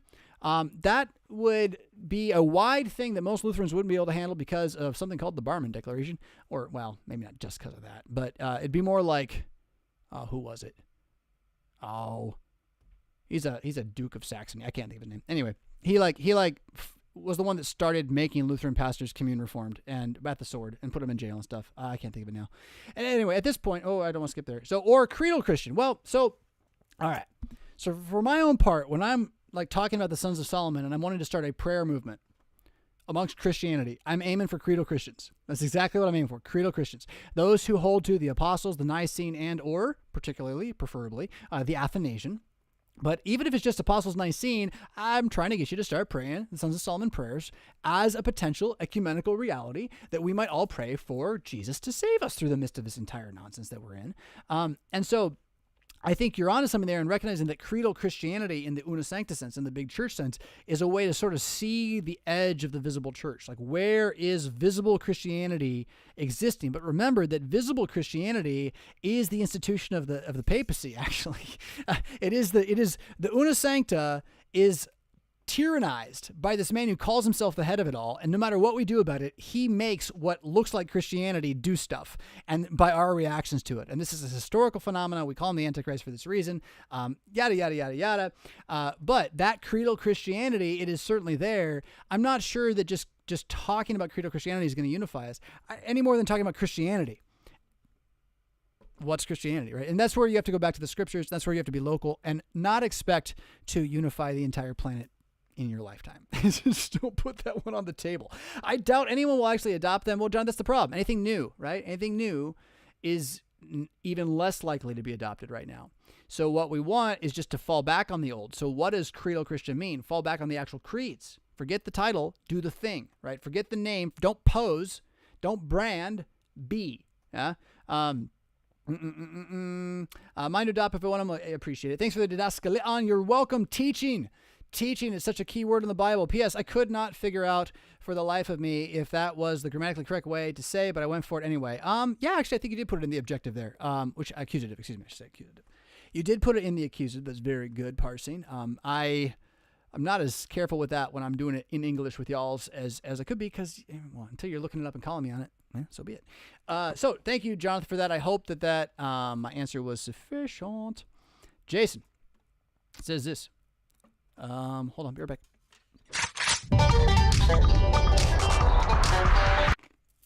Reverend Fisk, I often wonder if I am too overly idealistic. Well, do you live? Then you probably are. Which has caused me to travel 1 hour and 20 minutes to an LCMS congregation when there are dozens more LCMS churches closer to me. Well, you're going to go ahead and talk about this quite a bit more. And I'm going to tell you, like, off the front, no, you're not too idealistic. You're taking advantage of the situation you have and getting the best food that you can. And that no one should, you shouldn't settle for leaven in your food. And so better than going to a place where you know you're getting leaven is to not go. Now, to truly be faithful is not to stay there then, but to pray for the Lord to either send you a righteous preacher, teacher, or to provide the means for you to go to one. So it's not as easy as, oh, well, just stop going to church, Harold Camping. Okay, it's not Harold Camping at all. But there is a fact that you don't just go to any church. That's complete folly. And just because it's got a certain brand name on the outside, I'm sorry, I'd love to tell you that my brand name sells and it's always the same. But only macro farming does that. Yeah, pharmaceuticals, I suppose. Stuff from China. But, LCMS, no. We're a circus. So here's what you've done. And you're going to show us the circus. Here's the circus. I go to the online church. I go to a church's website. I find out if they have a contemporary service, regardless if they have traditional liturgical service. I eliminate them, right? So if they've decided that revivalism is the way they think they should handle the darkness, you say, check mark, no. Now, revivalism. For many of you who are watching, listening, you maybe don't know what I mean when I say revivalism. And if I were to say, I don't think praise and worship is good for church, you might really think I'm crazy because you've never heard anyone talk like that before. Or the only people who do insist that you try to sing slow songs to a loud organ all the time and that it's very painful and you don't like that either. And I get that, okay? So understand that all those arguments about how the music sounds aren't really the argument that was happening around us the last 30 years. The argument that was happening around us the last 30 years is, do you save people by spectacle, or do you save people by the word of Jesus? That's the question. And so right now, if you find a contemporary service at a local church that's a Lutheran church, now granted, churches that only do this spectacle thing and arose out of revivalism from the West and then came east from California, I'm a little bit, you're in a different place. You're in a different place. But if you are a church that has inherited the liturgy and you are jettisoning the liturgy in order to inhabit spectacle, and you think this is the path to greater faithfulness in 30 years, I wouldn't go to your church because you're not going to be here in 30 years. I want my kids to go to a church that's going to be here in 30 years. And if you've married spectacle, you cannot compete. You can't do it. A single good preacher can hold them together for a while, but it's going to be tenuous. You got no boundaries, right? You don't believe in boundaries. It's just a poor form. It's a poor framework. And it's not to say that, say, institutional church or the liturgical calendar can't grow or learn, or that the liturgy is exactly what it should be in every place that it's practiced, but it is to say that I completely agree with you. I wouldn't even visit. That's just me. I'm nuts, right? I'm nuts. So we're Portland Trailblazer stuff in this age. So boom, that removes half of the churches you could possibly go to. Well, yeah, it does. Sure. Now again, let me come back though. If you go to a different, like a non-liturgical tradition church and you're finding my show, you're finding my stuff, like don't let this argument quite have the same impact on you. Instead, flip it the other way around and realize if you just go to church where all they do is sing rock and roll songs, but they preach the Bible to you, thanks be to Jesus that they preach the Bible to you. Recognize that the movement of all you do is sing praise songs is not that old. And again, its essence is the belief that the preaching won't hold you and they have to do a spectacle to get you to come and come again. And so a lot of the financial capacity of these organizations is in creating spectacle. By the way, in the LCMS, Lutheran schools have become a version of this over time, a spectacle that we try to maintain in order to convince ourselves that we're really still doing fine as church, rather than just believing, that those who come to pray to Jesus and receive his body and blood, that they are sufficient. They are sufficient. You know what they're not sufficient for is, a healthcare package. I'm going to raise my hand. I don't want to say that, cut off my own legs, but it's a fact. It's a fact, and it's something we're going to have to reckon with one way or the other. It's coming down our throats from the wind, whether we like it or not. So, secondly, he goes on, I will email the pastor and ask one question. Would you serve me grape juice if I request it? Now, this is very clever. Very, very clever. You've found a way to cut through the white noise very quickly, because you're right. If he says I'll serve you grape juice, then he's a sacramentarian at heart. He's a Philippist. He's ultimately a Calvinist. And while such a person can be a member and not know the difference, and it's probably fine in Jesus' sight, and he'll know the difference by 30 years from now, since you're going to preach to him, right? Good, faithful preaching. But if the pastor, if the official teacher doesn't know the difference, well, then you're right. I would check that off right away, and right away as well. And so, look what happens. This is amazing. You found 2 churches out of all. How many did you tell me? 20? No. Dozen or more. 2 churches that haven't bought into revivalistic speculation selling, and that still believe that the elements of the Lord's Supper should be handled with some form of reverence. That means we don't change it with new stuff just because we feel like it, because the Methodists did. Yeah. So you found 2 churches and chose one over the other because one, which is great in every way, goes to having communion every other Sunday during the summer, whereas the other holds it every Sunday all year round. So for the sake of, solo communion, you're getting it. Yeah. I mean, I don't know. You can go back and forth between them too. Here's the thing, people. In theory, we're only one church. Like that's what we teach. That's what the Bible says, right? So it's actually one church. It's just circus, like I said. It's really something. And in theory, denominationalism ought to exist so that we can kind of mitigate the circus and be like, well, we're all pretty sure Jesus rose from the dead, right? So we're all trying to get there. We all think we're wrong about something, but let's try to say we agree about some things. Here we go. These things are here. We agree about that. And that was denominationalism. The problem was it didn't pass generation to generation, mostly because of TV. It's a lot of it. Sorry. It is. It's just the TV's, our own teacher, our new teacher. So to choose to go a place where you're going to be taught and where you're going to get the Lord, I can't fault you. I wouldn't call you idealistic. Not everyone's got this opportunity. And I'm not going to say someone has to drive an hour and 20 minutes to get it weekly when they can drive 15 minutes and get it every other week. I don't know. You've got to make that decision based on your own hunger. And then try not to deride those who don't know how hungry they are yet, recognizing that the anger of man does not bring about that kind of repentance. Rather, share the food, right? Rather than, tell people how they ought to be more hungry. I don't think you're idealistic. I think that is increasingly the reality. I think that you're lucky to have one with an hour and 20 minutes. I don't know. How long? I don't know. Stephen says this: I enjoy listening to your podcast and have read your books. I learned a great deal from them, so I value your opinion. For that reason, I will turn the mic down for a moment. Thank you for valuing my opinion. I have a daughter, Grace, who will be 12 in June, and continues to arise. And so starting confirmation soon.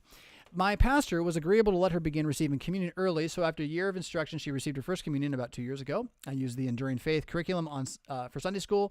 I think it is a good resource, and like the apologetics and the lessons, CPH does offer an Enduring Faith confirmation curriculum and many other books, enough that it's difficult to make an informed decision.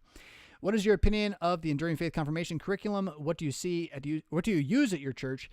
Any other advice regarding making her confirmation instruction the best at passing on the Christian faith will be most appreciated. Grace is the only child of confirmation age in the congregation, so I and my pastor will be able to choose what we use. Thank you, Stephen. I'm going to say, by being the only child in the process, you have a giant leg up in that you're not going to have to teach a class. And you're not asking for resources for a class. I'm utterly convinced that the classroom, as we do it with these 12-year-olds, is It might be entertaining. It might be able to feed their faith, but it is not the best way to feed their faith. And it is certainly not the way to get them to decide they're going to die like this right now. Well, let's go. Let's vow to death. Like that's not really going to come out of these classes. And we keep doing it. So I think that you have an advantage, and that it's just you and her and your pastor. And right now where we are, we're in a lull. We're in a couple year moment where we don't have any. And it's partially because we lowered our age, and then a bunch did it at once, and then were confirmed at once. And now that next group to come up to that age is still kind of got to get there. I don't know that doing by age is always right, but certainly you need a place to kind of start looking, right? And so early communion, I do not separate communion and confirmation. I don't understand why guys are so hung up on that. I'd rather get rid of confirmation if you're going to do that. It's useless. It's completely made up. It's nonsensical. If confirmation is not first communion, I don't know what we're doing with it. It's a waste of time. It's my opinion. Kick me out, whatever, yell at me. I don't care. It's insane to me that we would hold up this historical tradition that has no bearing whatsoever on anything and has done so much damage to the church. If you look at its use, that the reformers got rid of it and we brought it back with pietism, that we would hold that up as something that you must do separate from the supper. The whole point is to prepare you for the supper. And so from where I'm at, you should be doing all that before the communion. But that's not, here's the other thing. It's like, so now you're going to do all this work to prepare for the supper. You're going to learn. I'm done. I never have to learn about Jesus again. I get to just have the supper a couple times a year, Christmas and Easter. And I mean, I just don't see how this is a pattern we should continue. So for my part, as they come up here, I will be at great exhortation to convince the fathers to teach the kids in the home, to bring them to church and talk about the sermons at home, to go through the small catechism at home. And that once they have done that, to bring their child for a conversation with me. And we'll just talk about the catechism. What does it mean? What do you believe? And your kid's going to talk. You're going to tell me what you believe a little bit. And I'm like, oh, that's great. That's great. Okay, cool. Do you want to commune? And we'll see where the kid's at. And then if we have a couple of, they'll all come in together. But we're going to treat them a little bit more like adults, honestly. I had someone complain about this once. I never thought of it because I'm not the parent who has to do it. Let me say it differently. I always thought you parents really wanted this evening class thing for 2 years. I thought you just needed it. I found out some of you don't like it at all. I don't blame you. I don't like it for all the same reasons. But this one that someone recently brought up to me is really good. When they had been watching a new member that was an adult come into their local congregation and then get put into leadership very fast, because in some churches where you're really hungry and think that you need like something else besides Jesus to survive, a new member who seems exciting can be like the answer to all your idolatrous prayers. And so the comment was like, oh, wait, 3 weeks and you're in leadership, but we got to go for 2 years just to get the kid to commune. Yeah. And it's like, huh. Now, you could say that everyone should have to go through 2 years of catechesis to join your congregation. I don't know what planet you live on. But what should happen is the shepherd should herd the sheep. That's what should happen. And then part of that means recognizing that the father is also a shepherd of those in his home, and he should herd his sheep. And that then when he believes that his son or his daughter should be treated like a communing adult mind, a pious, thoughtful Christian who at the very least knows that's my God and I need this every week to live. They give it to me now. Why are you holding it back from me? I'm hungry. Feed me, right? Feed me. Teaching that doesn't need all the hoopla, doesn't need all the crosstown travel. All it needs is for you to sit down again and talk about the small catechism with your family, talk about the sermons on Sunday afternoon over dinner, and then again, come in for an interview with your pastor once in a while and ask for some resources. So here you go. You're asking for resources, and I get that. So you can do all sorts of stuff. Never stop. This is just it. Don't do this so you can get through confirmation. Start a habit right now, Stephen. You and your daughter, start a habit of talking about Jesus together. Start a habit of talking about Jesus together. And it will not end with confirmation, but you're going to use some materials to help move toward what your pastor wants to do for a confirmation. That's fantastic. And if your pastor wants to do a class, that's fantastic. So don't go just take my opinion and throw it at him, okay? I'm not right about everything. I'm wrong a lot. I think I'm right about this. More important than 2 years of going through resources is a lifetime of habitual study of the scriptures. that habit, imparting that habit is the most important thing. Now, in terms of the enduring faith confirmation curriculum, I got no clue, because I learned at my, I don't want to say it in a mean way. The only thing a pastor should need to teach the Bible is the Bible, mostly. And so, if you need the small catechism, I guess. It's a nice summary. Like, don't get me wrong, I don't want to get rid of it. But like, hear the point again.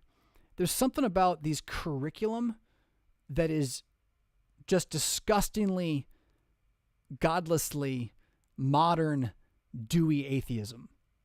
The approach to it, the way of splicing and dicing it like an evolutionist, like a Darwinist, as if we could pull apart the scriptures into all of its many separate parts and then like feed them in small pieces, and you will come off the assembly line a full theologian.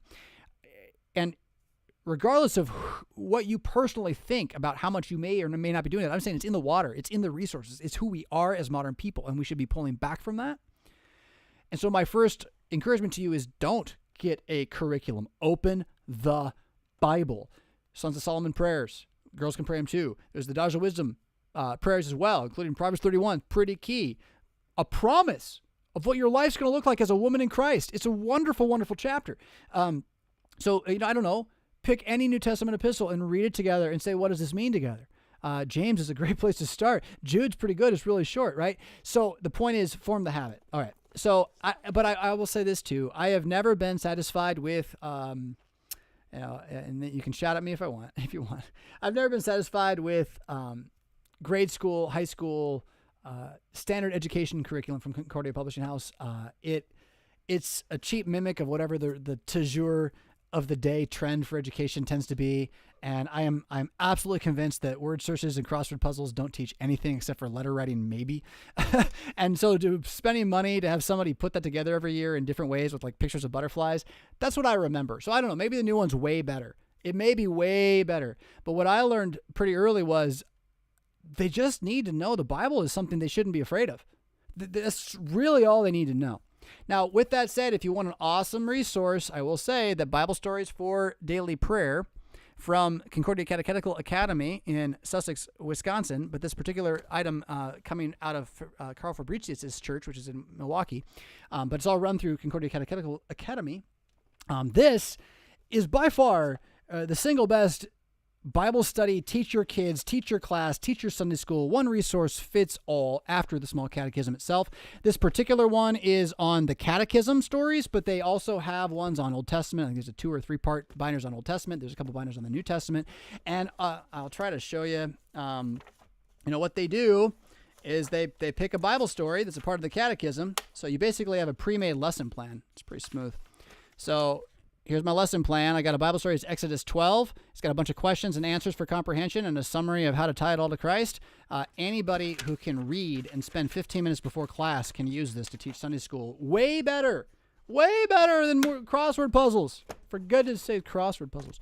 So, daily Bible Stories for Daily Prayer from Concordia Catechetical Academy. They're all worth it. They're all really good. That stuff should be like just dispersed to the winds as far as I'm concerned. So now my wife has used that a lot with my kids. In my own life with my kids, I was always the teacher in the classroom. So with those who were confirmed before, when they were going through class, I know that they were getting what I was giving, and then I'd go home and I know where they are in their faith. So it's a little bit different, but I've got 2 other kids yet that still will need to be confirmed through this other process. And I'm going to put my money where my mouth is, or put my faith where my mouth is, and strive to do the very thing that I'm asking these other fathers to do. I always kind of thought I could cheat a little and have my kids sit in the classroom. I don't have to talk about it at home. That's pretty godless, I think.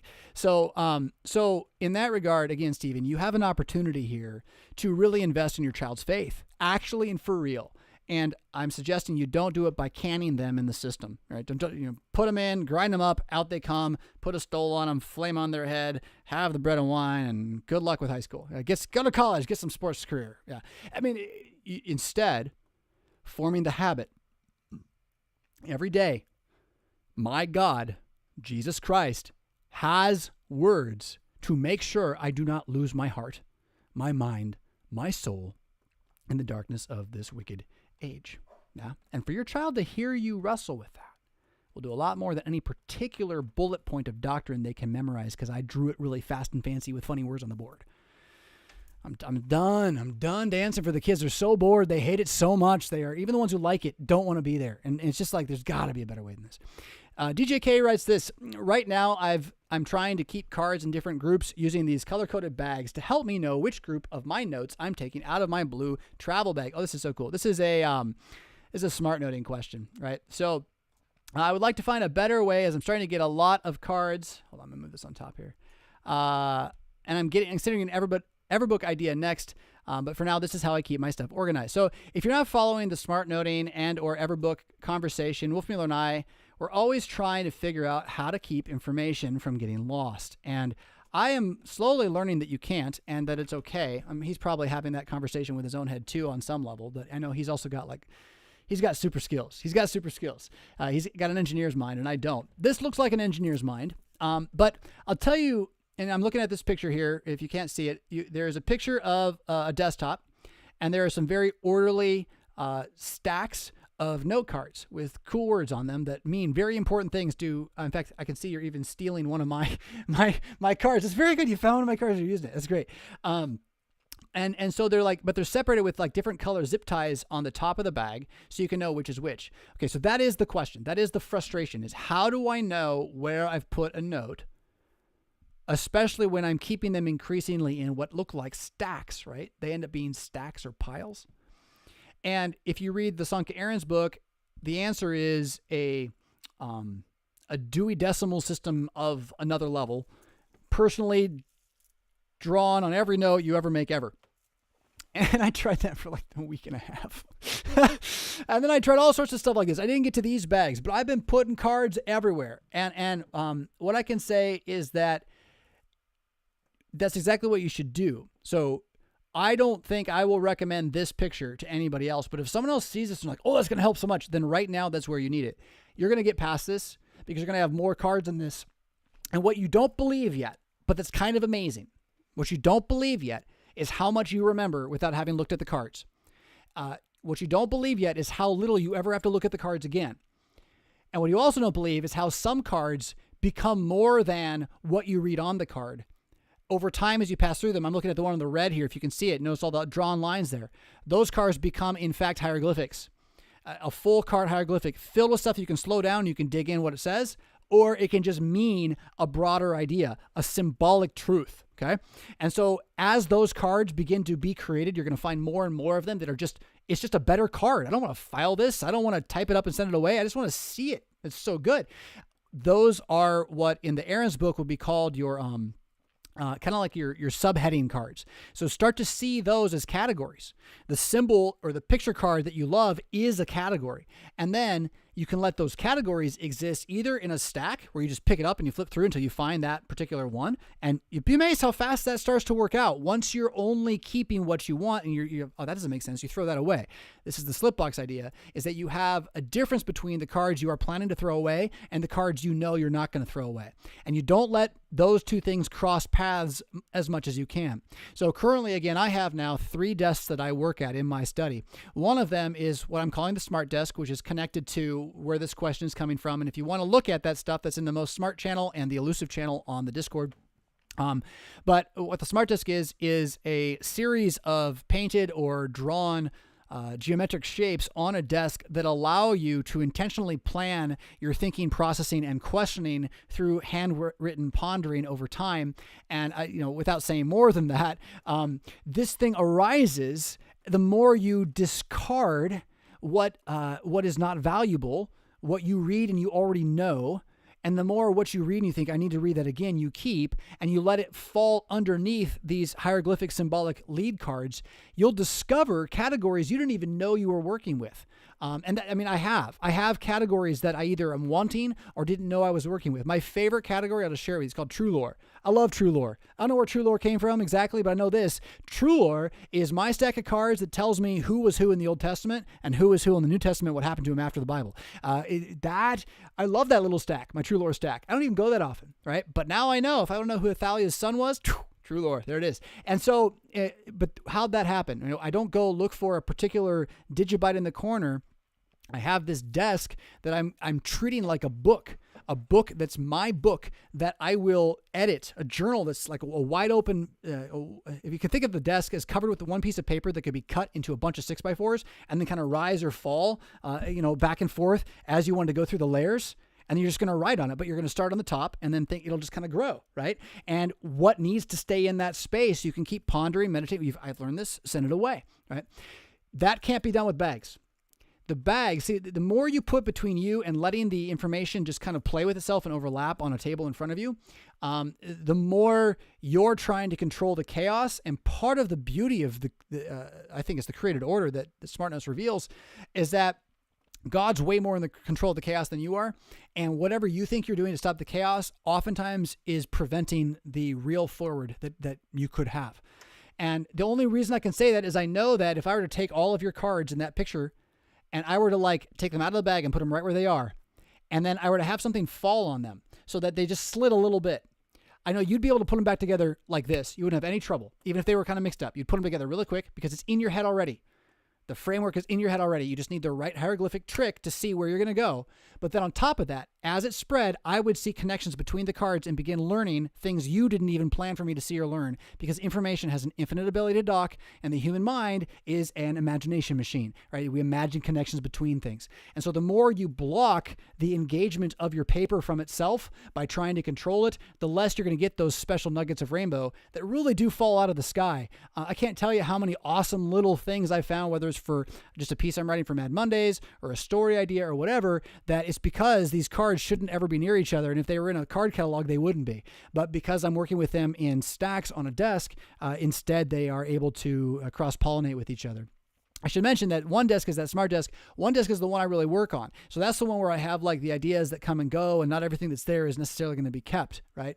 I also have file places where I will finally put a card away for, say, the year, hopefully review it at the end of the year quickly. And then I now have realized I just needed a workbench. So one desk I thought was a writing desk in my imagination station, kind of is. It's actually a workbench, and that's great. So I can actually just leave stuff piled there, and it doesn't even have to have a place. I love this thing. I just realized that. I thought it was where I was supposed to write. It's not where I'm going to write. But it's where when I come into the room, I can drop hammers and things, right? And move stuff around, set coffee down and put my bag. And that's a great space to have. And to have that not be the desk I work at, and to have that not be the place where my errands box, slip box is, that's really key as well. So, but again, don't let where I'm at be where you have to be when it comes to what Aaron's proposes, what Lumen found with the Smart Notes, which is that the human mind is capable of guiding itself and will create frameworks for its own learning if you let it, and that paper and pen have a particular way of doing this organically that the modern mechanical world cannot do. Just believing in that, you're going to find what your mind needs right now to organize this stuff. What I'm going to suggest to you is over time, you're going to need less and less organization because you will remember based upon what the cards look like. And you will throw out the cards that you don't want to remember. And the ones you do want to remember, you will increasingly know where they are. Do I still lose a card? I lose a card probably once or twice a week. One card once or twice a week out of hundreds, and hundreds. And what I've learned, as soon as I lose it, here's what I tell myself now. It's gotten to be a habit. It's that means that the created order right now has something else in mind, and I'll just have to do good enough without what I thought was what I planned to be God's word at that time, right? I need this card because I want to control my reality. If I can realize God's in control of my reality and he doesn't want me to find this card this moment, I still don't see it. Nope, it's not there. So then I must be capable in God's sight of acting without this information. And believe it or not, you can. You can. The number of times that's going to turn into you really dropped the ball, well, that's going to be how lazy you actually are, I suppose. Because if you're a conscientious person, right, even if you really drop the ball, what are you going to do? You're like, I dropped the ball. I'm sorry, right? And so, you're not going to let yourself do that. So explore however the information arises, but then remember, the more you segregate the information, the less you allow it to learn. The less you allow yourself to learn from it. The further away you put it, the less you get to look through it. You want to go through it regularly. These are thoughts you want to inhabit. These are ideas that you want to have be binding to you. So knowing for my part, every step between slows me down from getting it done, right? And so the more I can remove those steps, that's also kind of what I'm after. But this journey, I mean, I have tried so many different things like what you're doing. I was trying cigar boxes. I was trying like smaller cards. Everbook is, so I still use an Everbook. I would say I actually use one. I use two right now. Everbook is everlasting. That's kind of the idea. Everbook is just one more way to put a flap around some interchangeable pieces of paper. And so I use Everbook for mostly my say calendar and parish resources cards.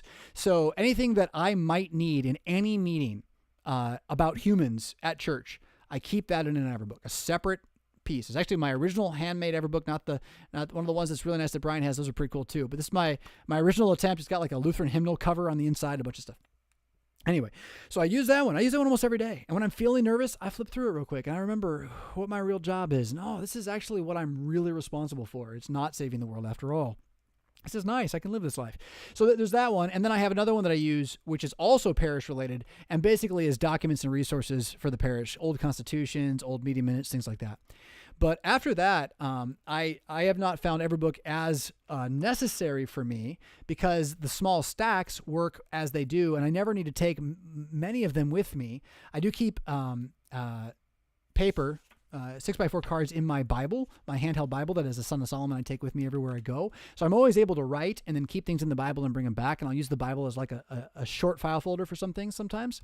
But again, the stacks just kind of, they allow themselves to fall and come and go wherever they might go. Just before the show, I was digging through a stack that is one of my most enduring stacks. It's somewhere where I put my absolute favorite cards. And when I really am like, okay, Jonathan, I'm not even sure what I should do next. It doesn't have a single to-do in it, but everything in there reminds me in some way of my baptism, honestly, and what it means to stand as a Christian. And so I was looking through it and I found 5 cards in this stack of 25 cards that I've had there for a week and a half. And I realized they need to be over on my other desk, my workbench, because they're going to tell me what I want to do with that workbench next. They're actually a plan. I mean, they're literally a blueprint for the next idea I have for what to do with the workbench, which I've been trying to figure out what it was for a couple of days. And there they were. I'd already done it somewhere else, and I just had to wait to find it again through going through the system that generally I engage, and I find it's enjoyable learning process. It's Aaron says it in the book. It's unbelievable. You won't believe that you can just learn. But that's in fact what it is. And if there's something that I'm fighting against in this in my own heart that might be what you also, as you try to categorize and keep things so separate, is the need to publish. Is not just a matter of people who actually publish books, but we live in an age where we just don't believe information is valuable unless you can publish it. And that's the lie you want to fight against a little bit here, that information is valuable because it's true. Before you give it to somebody else, because it's there in front of you, it's a gift of God to you and it is true. It is valuable in and of itself. And as opposed to seeing it as something that I can profit by, right? That I can use it to get something out of it. So for me, the Lord, I think, is kind of purifying my heart on this matter a little bit in learning that knowledge should be given away, right? As much as possible. And so, try to think of it, talk them into its copyright is built into this idea, right, of an open source idea, but it's bigger than just that. It is, again, to believe that the Lord is in charge of creation. Jesus is in charge of creation. And so he never lets creation get out of control so much that it will harm your actual 10 Commandment, Lord's Prayer, creedal life in a real, damaging way. It'll only instead temper and try you. And what that means is that even should all of your cards burn down and you lose all the information you did, your entire life's work gone. It's just a foretaste of the feast to come, right? It's just a piece of your own death come early, and that's okay. And the moment you can be okay with that, you're going to care less about how you segregate your cards in terms of so I can find them perfect later, and be more about, okay, so here's this pile, what's in it? Because I left it here and I put it in this order for some reason. And at this point, with thousands of these cards starting to show up around here, I don't remember all of them.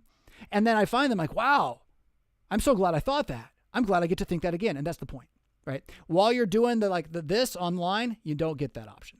You don't get to think it again, right? It's pretty tough to do. So I hope that helps a little bit with the Smart Note stuff. I love that as an idea that is definitely not what I'm here for. And I've decided I'm not here to be your guru on self-help, although I have no problem sharing with you my own journey on that matter. I'm not going to write a book on it per se, although I can't say that. Book writing. I don't want to talk about book writing. I hate book writing, but I am working on some, so don't worry about it. Ryan, thanks for the super chat. He says, can you put the blue light warning into biblical language? Is it the danger pharmacia? I think this is good because pharmacia as a biblical word, it overlaps, right? And so now pharmaceuticals as a reality are connected to what the Greeks would have thought of with pharmacia. But you're also saying that it was a form of magic back then, right? It's like alchemy. And that's where I'm like, it kind of is, isn't it? A little bit. There's a lot of unseen going on. And so I don't know. But honestly, Brian, you to me, it's idolatry is the word. You're going to sit and stare at a talking image for 3 hours. The more I look at it, right? I don't know. It's not that you can't look at a picture, I don't think, right? But again, look at someone who's watching the news, nightly news. 6 p.m., they go in, they turn it on. They might not even look at it. But that head, that light, it sits there as an icon, an image, and it talks. And this talking image tells you things. And whether you're listening or not, you're hearing them. And whether you're resisting or not, it's moving you because that's how language works. So that's the language I've got for it, is that it's a form of idolatry. Now, everything that was a form of idolatry in the Old Testament in terms of worshiping nature is something that carnal man can't avoid, right? And that also is something that redeemed in Christ must be seen anew. So hence, like the idol is not the metal crucifix, right? The idol would be to worship the creation rather than the creator. And then that's where, watching TV is not of necessity immediately worshiping creation rather than creator. But if everything's worship all the time, which is increasingly something I believe about just like human existence, that we're always looking for fear, love, and trust in something, right? And the more you're looking for fear, love, and trust in this talking machine, and the more that it's not talking about Jesus at all, in fact, it's telling stories in worlds where Jesus does not exist. Avengers is a story in a world almost without Jesus, and the only time he shows up, he's a curse word. Strange, that. Anyway, so you hear what I'm saying? I don't know. But the pharmacia, the pursuit of magic, I think we have a lot of these. I've had a quest in my heart, Ryan, to discover the American pantheon, to put together an actual list of American gods and figuring out where they are and what they are, where their worship centers are, because they're not putting up statues like we think they would, right? Although that bull outside of the New York Stock Exchange, look at it. Figuring out what we're really worshiping, not so much so I can like decry everybody, say, get off the internet, but more again, so that as we're engaging in this wasteland, we're living among the Philistines. Well, we don't want to start worshiping their gods, right? We don't want to actually be just having their high places in our homes. And I would suggest that the place where that's happening is your television, whether or not it is the television in particular, as a medium. Certainly a world in which we controlled an in-house network TV would be a different place. But right now, what is it? What is it, right? Right now is a preacher. It's a preacher of the world. Sarah says this, $26. That's a very unique number, Sarah. $1 for each of my new Greek flashcards. That's really cool. Thanks for the encouragement. You're totally welcome. And I can't wait to see what comes of this. Yay. Yay for learning Greek. Cool beans. It is 11:21. We have gone over my standard time. Any questions that I have not seen, or including super chats I have not seen in the side? Hold on. Did I just pass one right here? There's one right here. I can do this one.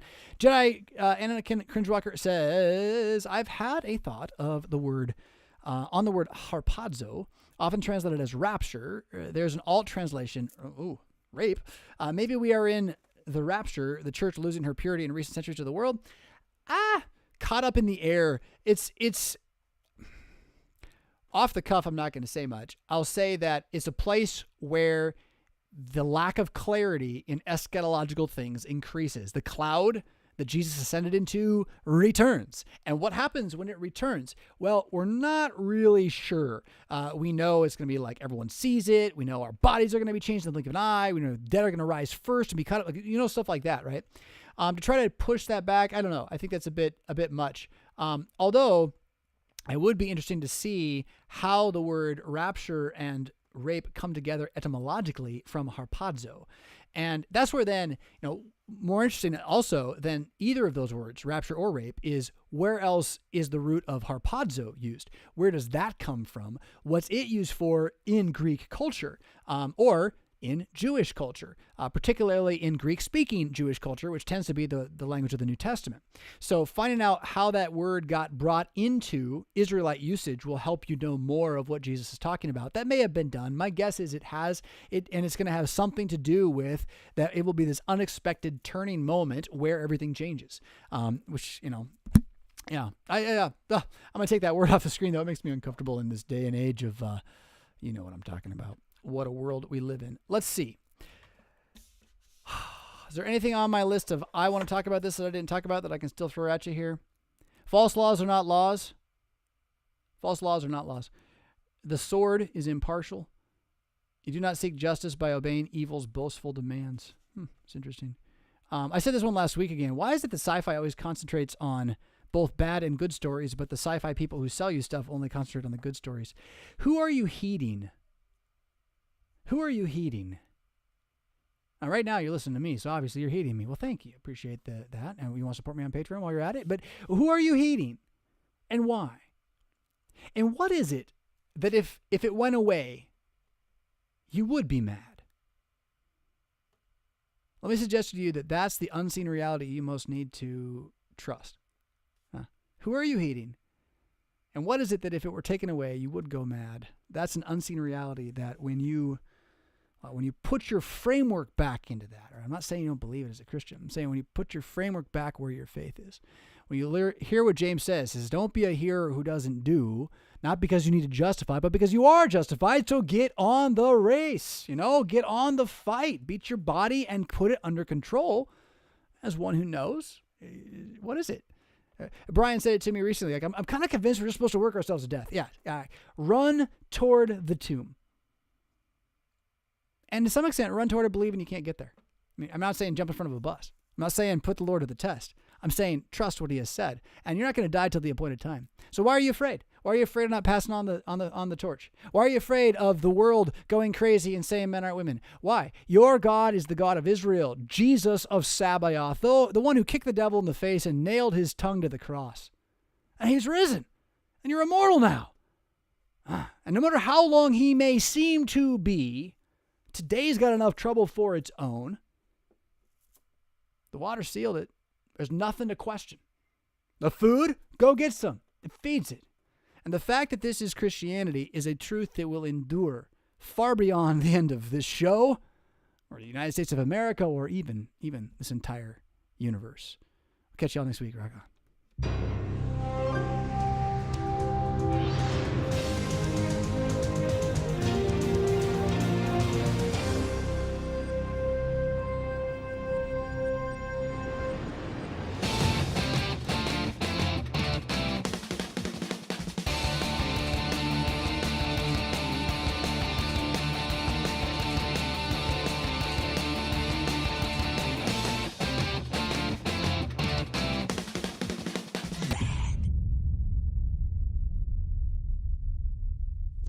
Was that worth $1?